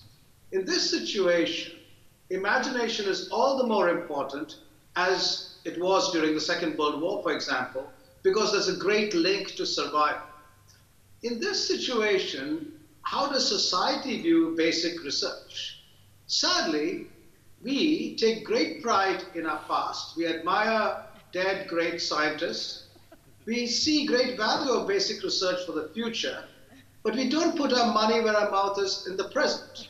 And unless we link our admiration of the past and our hopes for the future with investment both in quality and in resources now, we are not going to do the planet justice. And this is not just in India, this is a trend all over the world. How does society view applied research? And here too there's a problem. On one hand, society expects miraculous solutions to the problems we have today. And on the other hand, there's an anti-science view and a denial of facts, which is increasingly prevalent. And this again is something where communication is important to combat. Finally, how do governments view science, basic science versus applications? Democracies all over the world are caught in a cycle of being accountable to people and delivering on promises in the short term. And as we've heard, basic science is something which delivers on a much, much longer term, and it's always a gamble. Governments, interestingly, are quite happy to invest, when persuaded, in universities. And universities can become the crucible of interactions between basic and applied scientists. Indeed, if you look at IIT Kanpur, much of Indian string theory, Shiraz Minwala, Sandeep Trivedi, Rajesh Gopakumar, Spenta Vadia, they have come from IIT Kanpur, an investment which was made decades ago, and it is such kind of investments which throw up brilliant people who go on to other situations. There is an interesting perspective about research institutions in India as distinct from universities. Many of these research institutions came about because universities were relatively dysfunctional. And now as we have more and more new universities, there is a huge challenge for these research institutions to demonstrate their intrinsic value. And if we don't do that, then research institutions as a system would be under threat. So how does one deal with that? I think institutional leadership is critical. Institutes such as the Tata Institute of Fundamental Research and the Indian Institute of Science, their leadership should once again, as it was true decades ago, connect directly with the government so that their voice is critical, and indeed they have a veto in deciding, in preventing negative trends, and also have a role in ensuring positive directions in Indian science. If this composite can ensure applications of science to society while internally protecting individuals and departments and structures to do long-range science, then we bridge the gap between immediate requirements of politics and government and long-term investment which is necessary. I'd like to end by saying that last year, almost a year ago, I asked David Gross, what is the difference between China and India in science? And he said, in 2 words, cooperative ambition. China cooperates with its institutions to be very ambitious in science, whereas Indians are at best individually ambitious, but do not extend that ambition to bigger projects. This, fortunately, has changed recently, even in the course of the last year, by the public being captured by India's involvement in the LIGO project, in the Indian Neutrino project, many other large ventures in biology, for example, being discussed and talked about, and by meetings such as this. So I think the perceptions of India can change both within and outside. India has got extraordinary components which are excellent. The more is now less than the sum of the parts. We can easily make it the other way around by more investment and great ambition. Thank you. Thank you, Vijay, for that perspective. I just wanted to ask a small follow-up question. So there is also the issue of manpower, meaning getting the new generation of scientists for India, and probably if one wants to scale up the Indian efforts, there has to be firstly an effort to draw people into the sciences as opposed to some other more applied or vocational disciplines, and then training them in the in institutions, undergraduate institutions, at a level comparable to the best in the world. So that challenge, how do you think we can address? Yeah, I think the answer is actually, again, lies in institutional protection to the development of talent. You remember, the 5 Martians who transformed American science, Szilard, von Neumann, Teller, and so on. They all were persuaded by their mothers to take on jobs as chemical engineers or equivalent, because that's where, take on education, because that's where jobs were. But the university system allowed them to be subversive and do what their passions, to follow their passions. This is what IIT Kanpur did. People joined engineering institutions because their mothers wanted them to be chemical engineers, and because plastics had a great future. But then they went on and did string theory. So I think institutions should protect people so that both components, training for being successful in the market so that you can donate money to science, training for success in industry so you can develop infrastructure, and training for success in what you want to follow. And institutional protection of all components and nurturing of all components is a solution. Today we have a huge number of new institutions starting, and unless we are able to follow the examples of some of the great institutions in the recent past in India, we will not be doing our youth good service. Thank you. I'd now like to ask Manjul, since Manjul comes with a very unique perspective, straddling both the United States and India, and he has been involved in India in even the education policy, in trying to see how we can improve that, at the same time having worked in and of course, as Benter said, contributed at the highest level in mathematics, at the very one of the most fundamental sciences. So, Manjul, how do you see this from your perspective, from your dual perspective? Well, first of all, it's a great pleasure to be back here with all of you at Christ University. Well, maybe I'll start by saying something about the field that I work in, because the field that I work in, number theory, is perhaps the most extreme example of something that was considered utterly useless for hundreds, actually thousands of years, before just in the last half century. At least in the United States, it's now the most heavily funded branch of mathematics. So how does a transformation like that happen?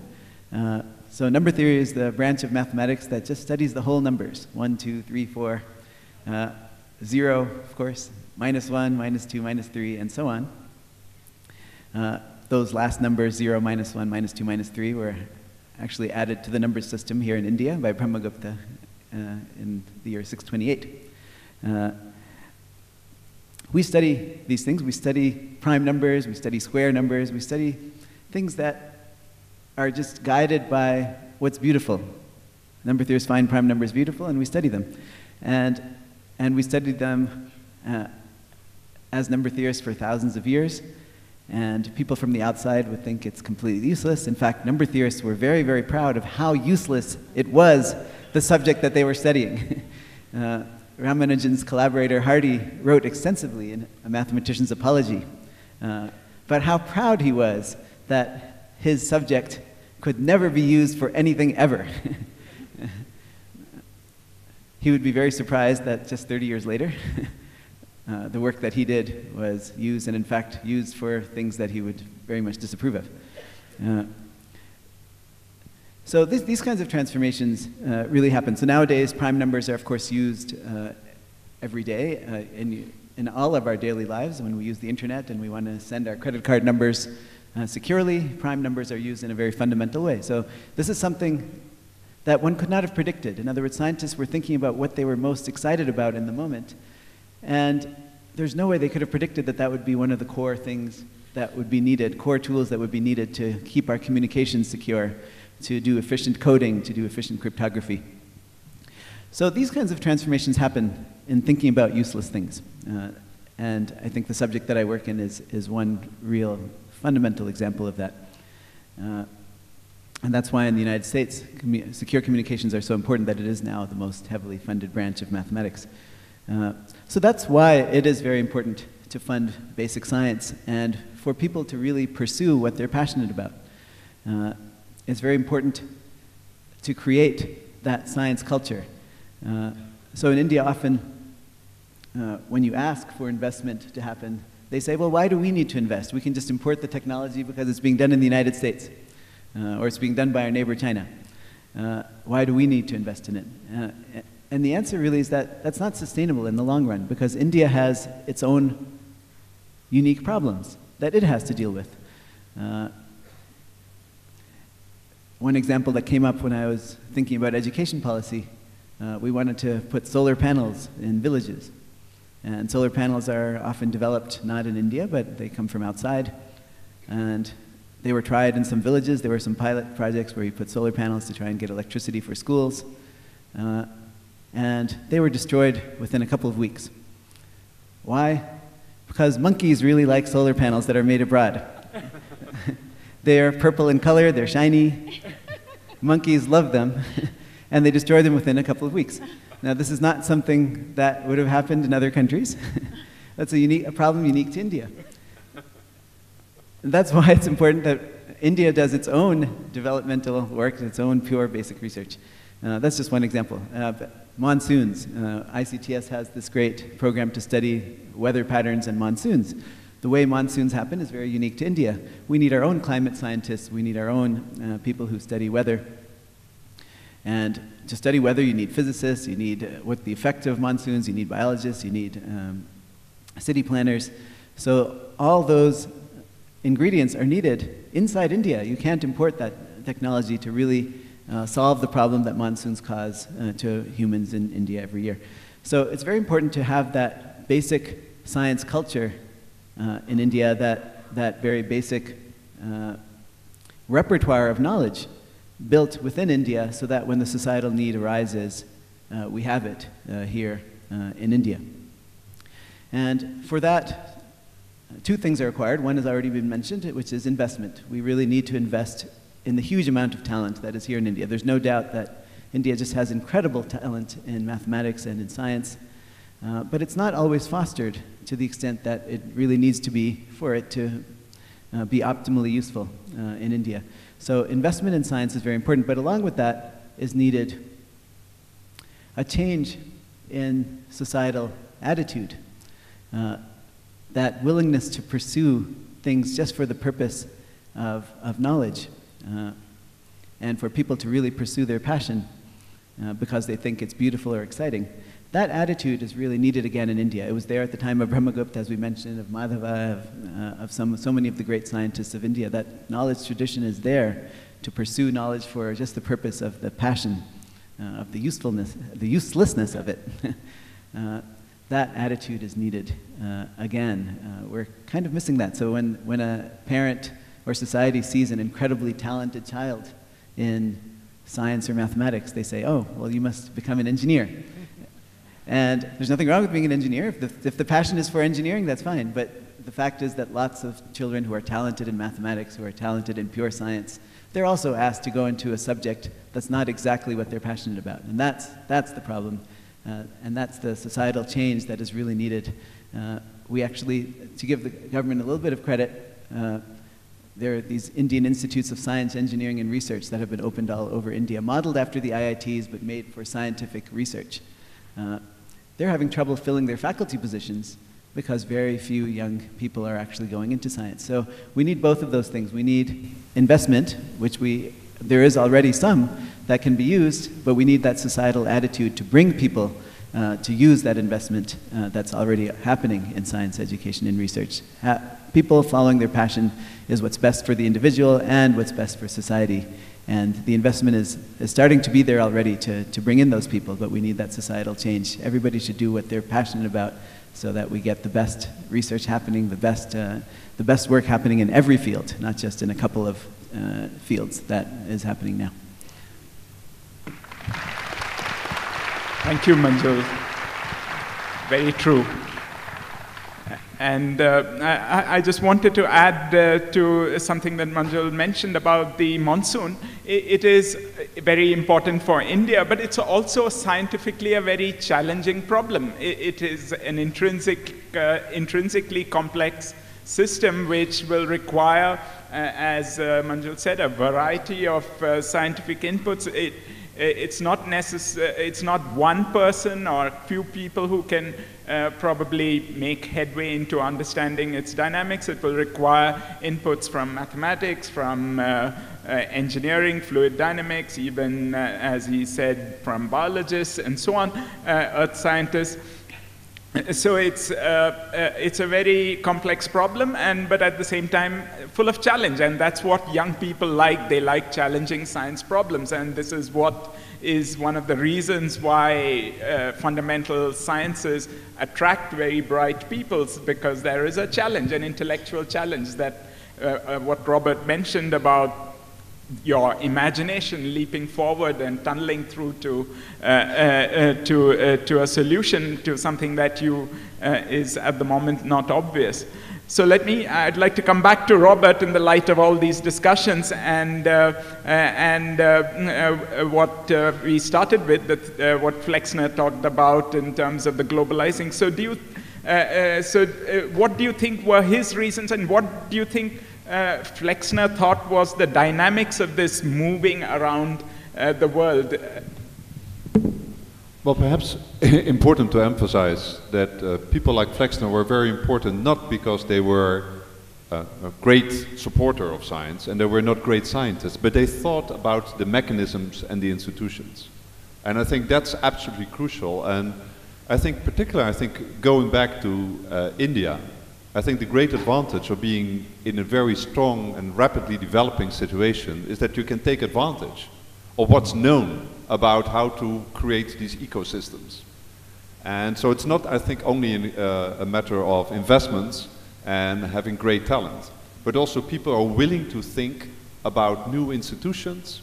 Now, you can also be innovative in structures that are actually appropriate to the specific environment of this country, and honestly take advantage of everything that has been tried out in the rest of the world. So I think there are many things that we now know which are necessary. We really need an ecosystem where both, as you said in the beginning, industry, private individuals, and governments work together. So that's something that, a lot of countries took a lot of effort to go to that system. You can kind of jump ahead. I think it's very important to realize that we now argue, and often I think if you want to make the argument for governments, they often would say there are many other very important other issues that need investment, that you can say, well, you're not in competition with education, with health, with industry, but actually basic research is a very effective way to find smart solutions for all of that. So it's not something that's competing, but it's actually underlying all of that. And but I think it's also very important what I learned from somebody like Flexner. So he was, when he passed away in 1959, he was on the front page of the New York Times obituary. He was said, nobody from his generation did more for the country and the world. And now he's largely been forgotten. So I'm very happy to resurrect him a little bit with the attention to the book. But he made a surprise appearance a few years ago when there was an interview with Warren Buffett, the great investor and philanthropist. And he was talking about philanthropy, and certainly take out the biography of Flexner. He said this is an American hero because he was able to direct governments, individuals, to do the right thing. And I think that's incredibly important too. So I think some of the people here in the audience, and you play a role, can actually be incredibly influential by convincing people to make the right decisions. It's almost the principle of a transistor, where with a very small current, you deflect a large one. I think we need that ingredient too. Yeah. Yes, indeed. So there are many questions from members of the audience, and I hope the panel won't mind fielding some of them. So one question from Jitin is, what is useless knowledge that can be useful tomorrow? Anyone would like to? Can I, there is this long tail that Robbert talked about. You don't know what is going to be. None of us are smart enough to know what is going to be useful tomorrow. That's why it's so important that we invest in it. I'm running labs for a company. When I was first asked to go to Microsoft, they attracted me by telling me they would give me a lot of positions and I could do whatever I wanted. So I wasn't going there to do anything useful. And I kept telling them I'm not. In fact, the first time I met Bill Gates, I was giving him a talk about my mathematics on transparencies because I didn't know how to use PowerPoint. Oops. They told me it was the first time anybody had ever used an overhead projector in Bill's conference room.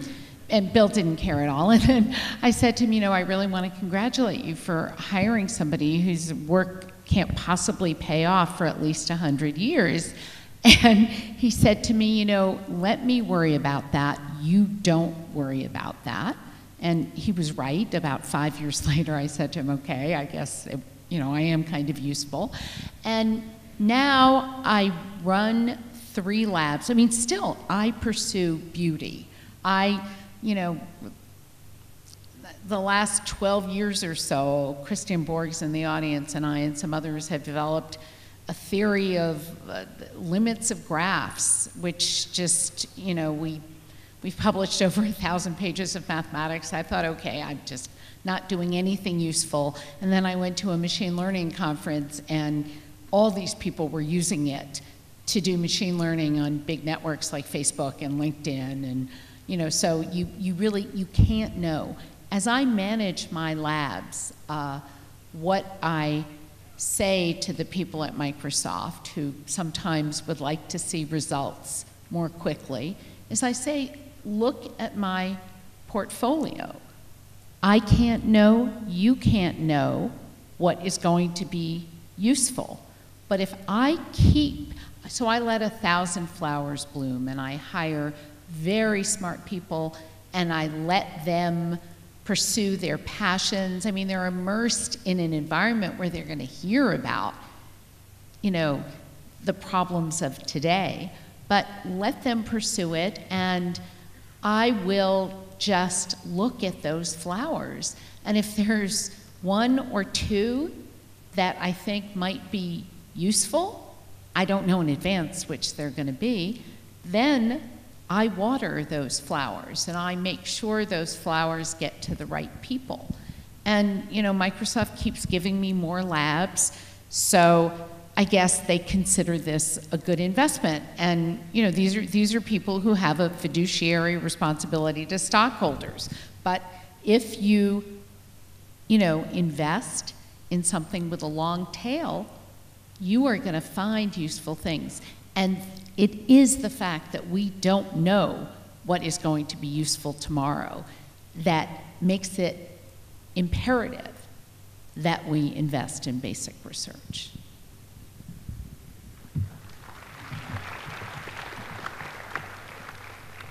Any other responses anyone would like to make on that? There were related questions about what fields of basic research needs to be done in the 21st century that leads to some useful results for the future, but I think Jennifer has addressed this, that let a million flowers bloom, and that's, if you knew the answer beforehand, then of course it wouldn't be that tunneling that you would be doing. There's a question from a scientist from NCBS Pankaj Jain, which is about with much pressure on publishing and publishing fast to advance in career and tenured positions, aren't we compromising on basic science that our scientific ancestors would venture into? I don't know, maybe Vijay, you want to answer that?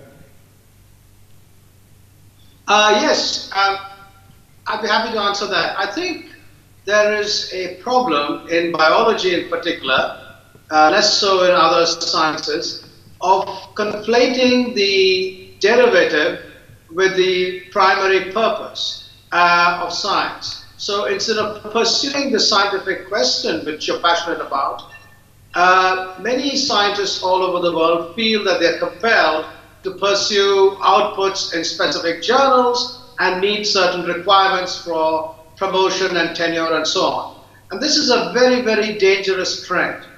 Jennifer and I are on the scientific advisory board of the Genelia Farm campus of the Howard Hughes Medical Institution, and there's a conscious policy there, which has been absorbed by other institutions the world over, to focus on the content of what comes out and not what position you're on as an author of a paper.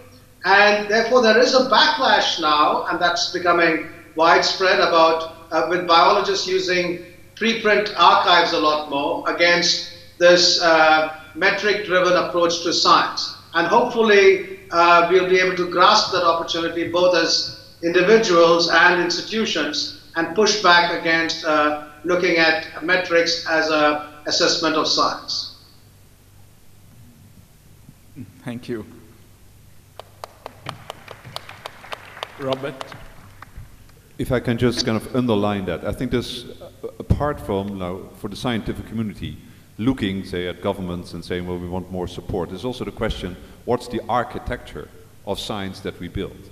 And I think that here is indeed a certain risk that, you know, over the last few decades, where science has become much more professionalized and granting agencies have been much more specific in their goals, that in some sense we have been narrowing down the error bars. So I think there's a lot of kind of risk aversion in grant institutions. Most of them have the same kind of, there's a lot of uniformity. And I think this is something very important too, because that's a discussion actually you can have within the scientific community. And it's, you know, how much risk are we willing to take? To which extent do we have top-down initiatives versus bottom-up? Are we allowing grants or evaluations that are less indeed metric, or, you know, where we're just counting publications, but we are more weighing the intellectual importance of research? So these are all very important questions. So it's not a system that is being you know, put on top of us as a scientific community. It's something that we build ourselves. So there's a very interesting discussion to have. What is the science system that's most, you know, optimal oriented for the future? And I think again here countries can be much more innovative and learn from the mistakes that other countries have made. Yes, indeed. I think that last point is particularly very important, because otherwise there's a homogenization of the way science is done all over the world, and you can be this spread, this sort of space for crazy things, sort of these tail events to happen, starts disappearing. And that's a big danger in any scientific ecosystem when it becomes sort of more monospeciated or whatever it is. So David, would you like to say something about that? Do you see changes in the way science is being done by the scientific community worldwide, and whether there are the dangers or there are things that we could do differently? Yeah, there are changes. There are local changes and global changes. The local changes often have to do with atrophy. Institutions and funding agencies often start with great creativity and ambition and new ideas, and then after 10, 20 years, age, lose their ambition, and start, become civil servants and bureaucratically driven, and that is almost inevitable in any system you devise. So you need continually revolution, in a sense. Then there's another problem, which is, we're all here theorists. The International Center for Theoretical Science, but 90% of science is experimental. And that's expensive and requires bigger and bigger teams. It's becoming more and more big science throughout the world. And that has its own very severe problems, which I'm not sure we've learned how to cope with. But it's a fundamental part of the growth of the increasing ambition of science, especially in astronomy, astrophysics, and particle physics, and more in condensed matter physics, and in many other areas. And I'm sure will become more the case in biology as well. And those major international, very expensive, long-term efforts, which are necessary, do have the danger of stifling individual creativity, and I'm not sure. We can point with pride in our field to some examples of great success, like CERN and so on. But as an international scientific community, we can also point to great failures like ITER. And that's now takes up a good portion of our scientific budgets, and I don't think we really know how to deal with that as anywhere in the world. We're just learning. But my feeling as far as theorists go, and that we're actually pretty well off internationally. There are enough opportunities to do great science. And the same is true in India. For example, the ICTS. So the ICTS is a new institution that has learned from, as Robbert said, examples around the world, and has created something which has learned from those examples, and yet is inventing new modes of operation very successfully, and is offering to its participants and its visitors opportunities for curiosity-driven research and freedom to think in crazy directions. So, in general, I think that is increasing around the world. I really haven't seen many examples of truly brilliant young scientists who are denied, who don't have, if they get to the point where they can start probing the frontiers of knowledge, don't have the opportunity to do so. And, you know, 100 years ago, that was the case. If you look at Albert Einstein, who Robbert referred to often, he really struggled in the beginning of his career. He couldn't get a job. He had to work in the patent office. Or Ramanujan, and many people whose name we don't know because they never succeeded in overcoming those obstacles. So I think, scientists tend to complain a lot. I think we're doing fine.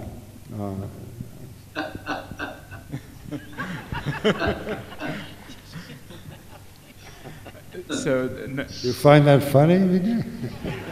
No,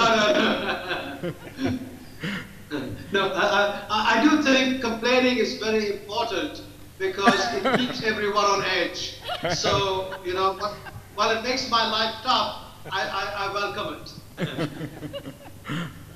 But it's indeed true. I think that the scientific ecosystem, especially now that it is globalized, has enough ecological niches where science is supported for curiosity's sake, for approaching fundamental questions, and Vijay mentioned Genelia Farm and so on. And the worst thing, the really thing that hurts the most is to see lost opportunities and lost minds.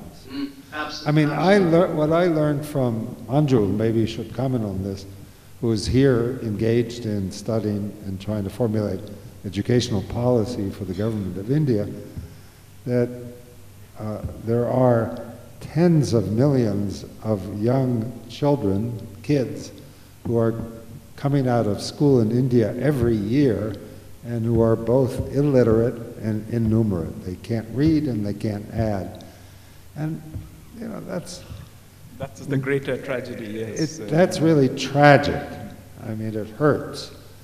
And it's immoral, and it's certainly economically stupid. It's just tragedy. So there's where the real tragedy is. The people who get to the IITs and who are truly brilliant have opportunities. If not in India, there should be many more here in India, but if not in India, certainly as long as Trump doesn't succeed in the United States. Yes, in fact, there's a question here which sort of this discussion naturally leads into, which I'd like both Mr. Murthy and Manjul to comment on what do you suggest be done to enhance math competence in Indian children. It's by Dr. Renuka Anvekar, who is an early learning counselor, who is asked, and I know Mr. Murthy is also passionate about maths education in the country amongst school children, and Manjul has thought a lot about it, so I'd like to hear your comments on that.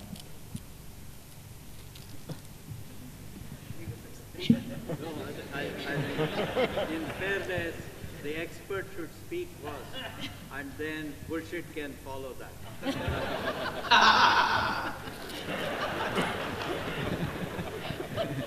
Okay, a lot of pressure there.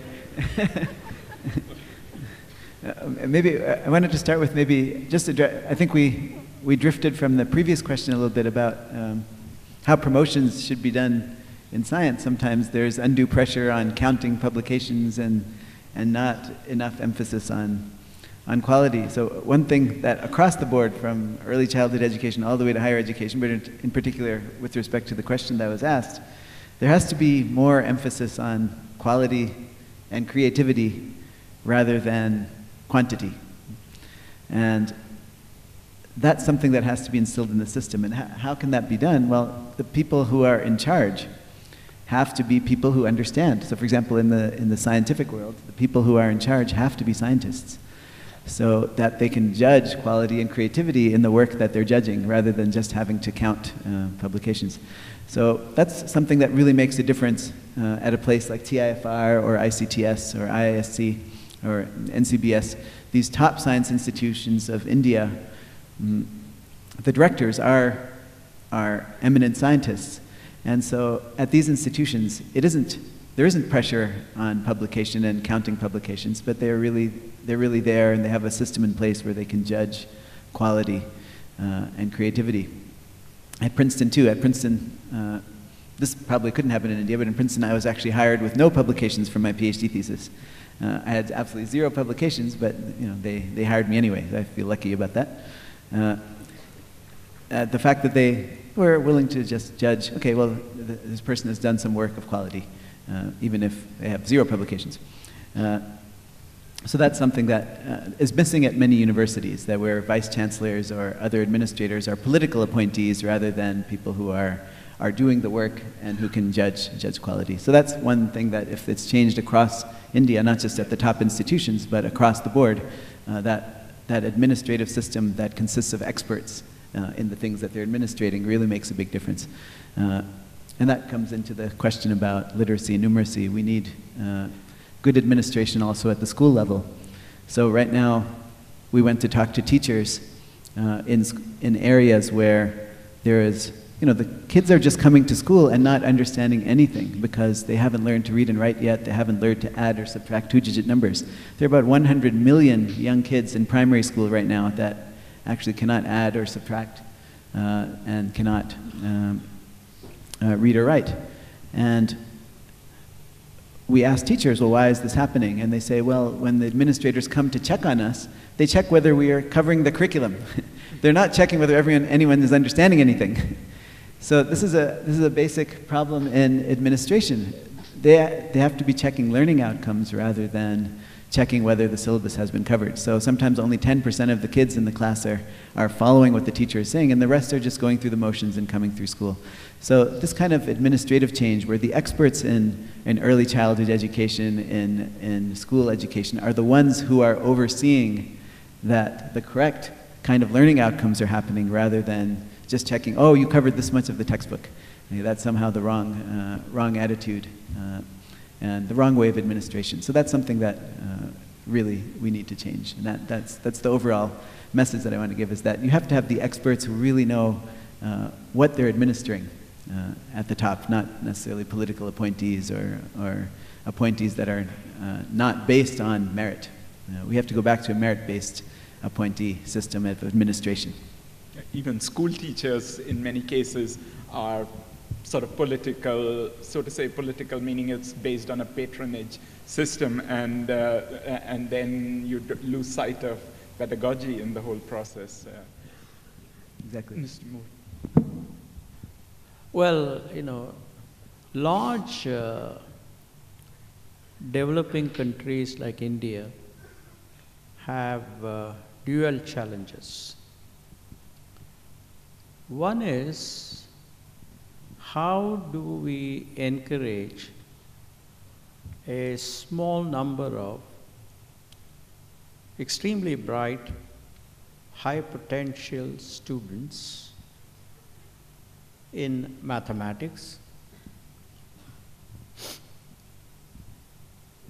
This in some way can be done by the patronage from the private sector.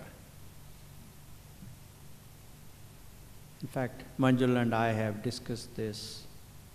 But a bigger problem is what has taken more time of Manjul, Rohan, my son Rohan, and I.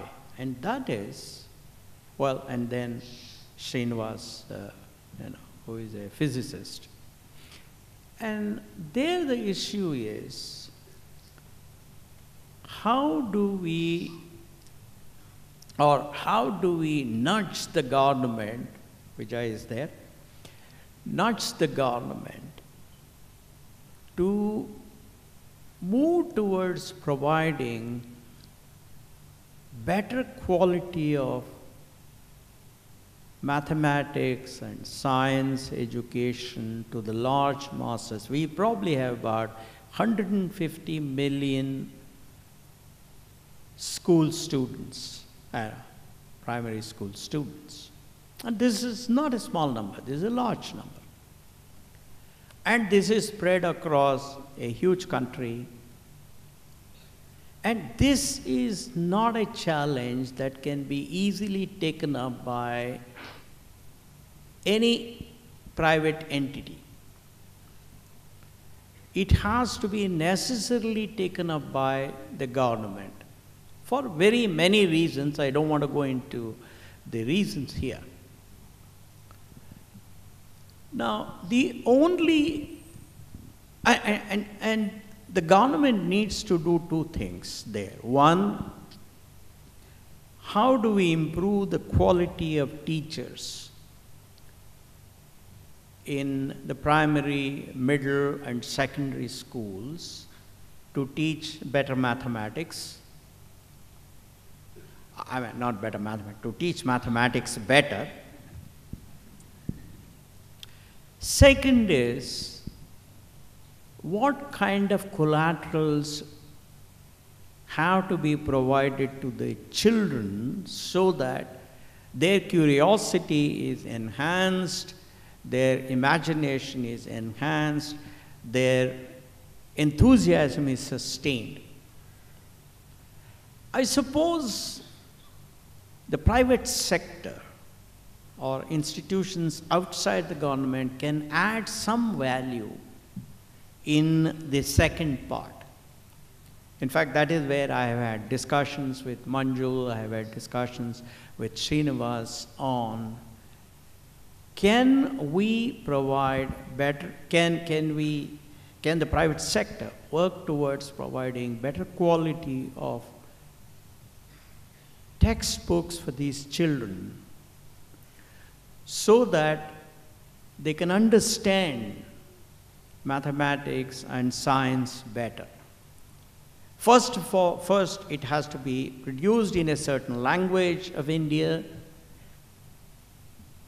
Second, it has to be translated to every other language recognized under the Constitution, whatever, 15 or so.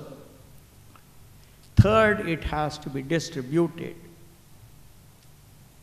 to all the children, majority of whom are poor, therefore it has to be provided free. Fourth, we will have to nudge our political leaders and our bureaucrats to ensure that these books are indeed used.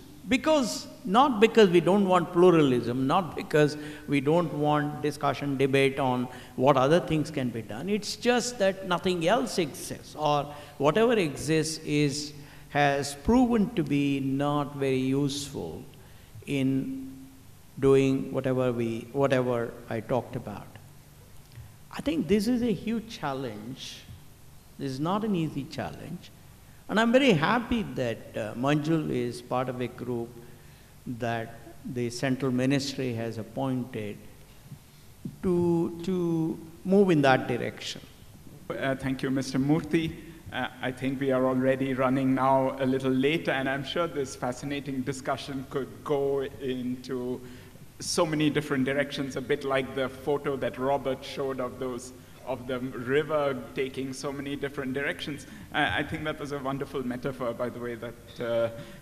So I'm afraid there are many questions. I'm sure there are many of you who want to ask more questions, but we probably have to close the discussion now. So let me thank all the panelists once again for spending their time and coming here and on the situation of for the ICTS at 10.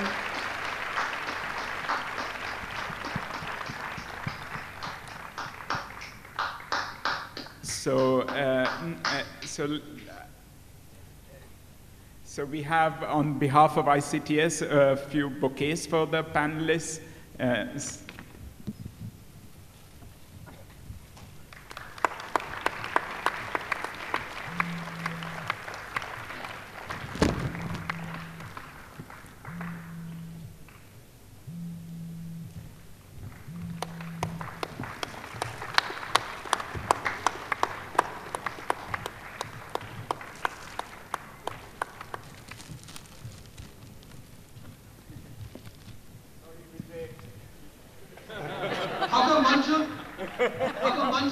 don't get a bouquets. No. Manjul gets his bouquet. You get it virtually. We need augmented reality is what we need. That's right. Thank you all very much.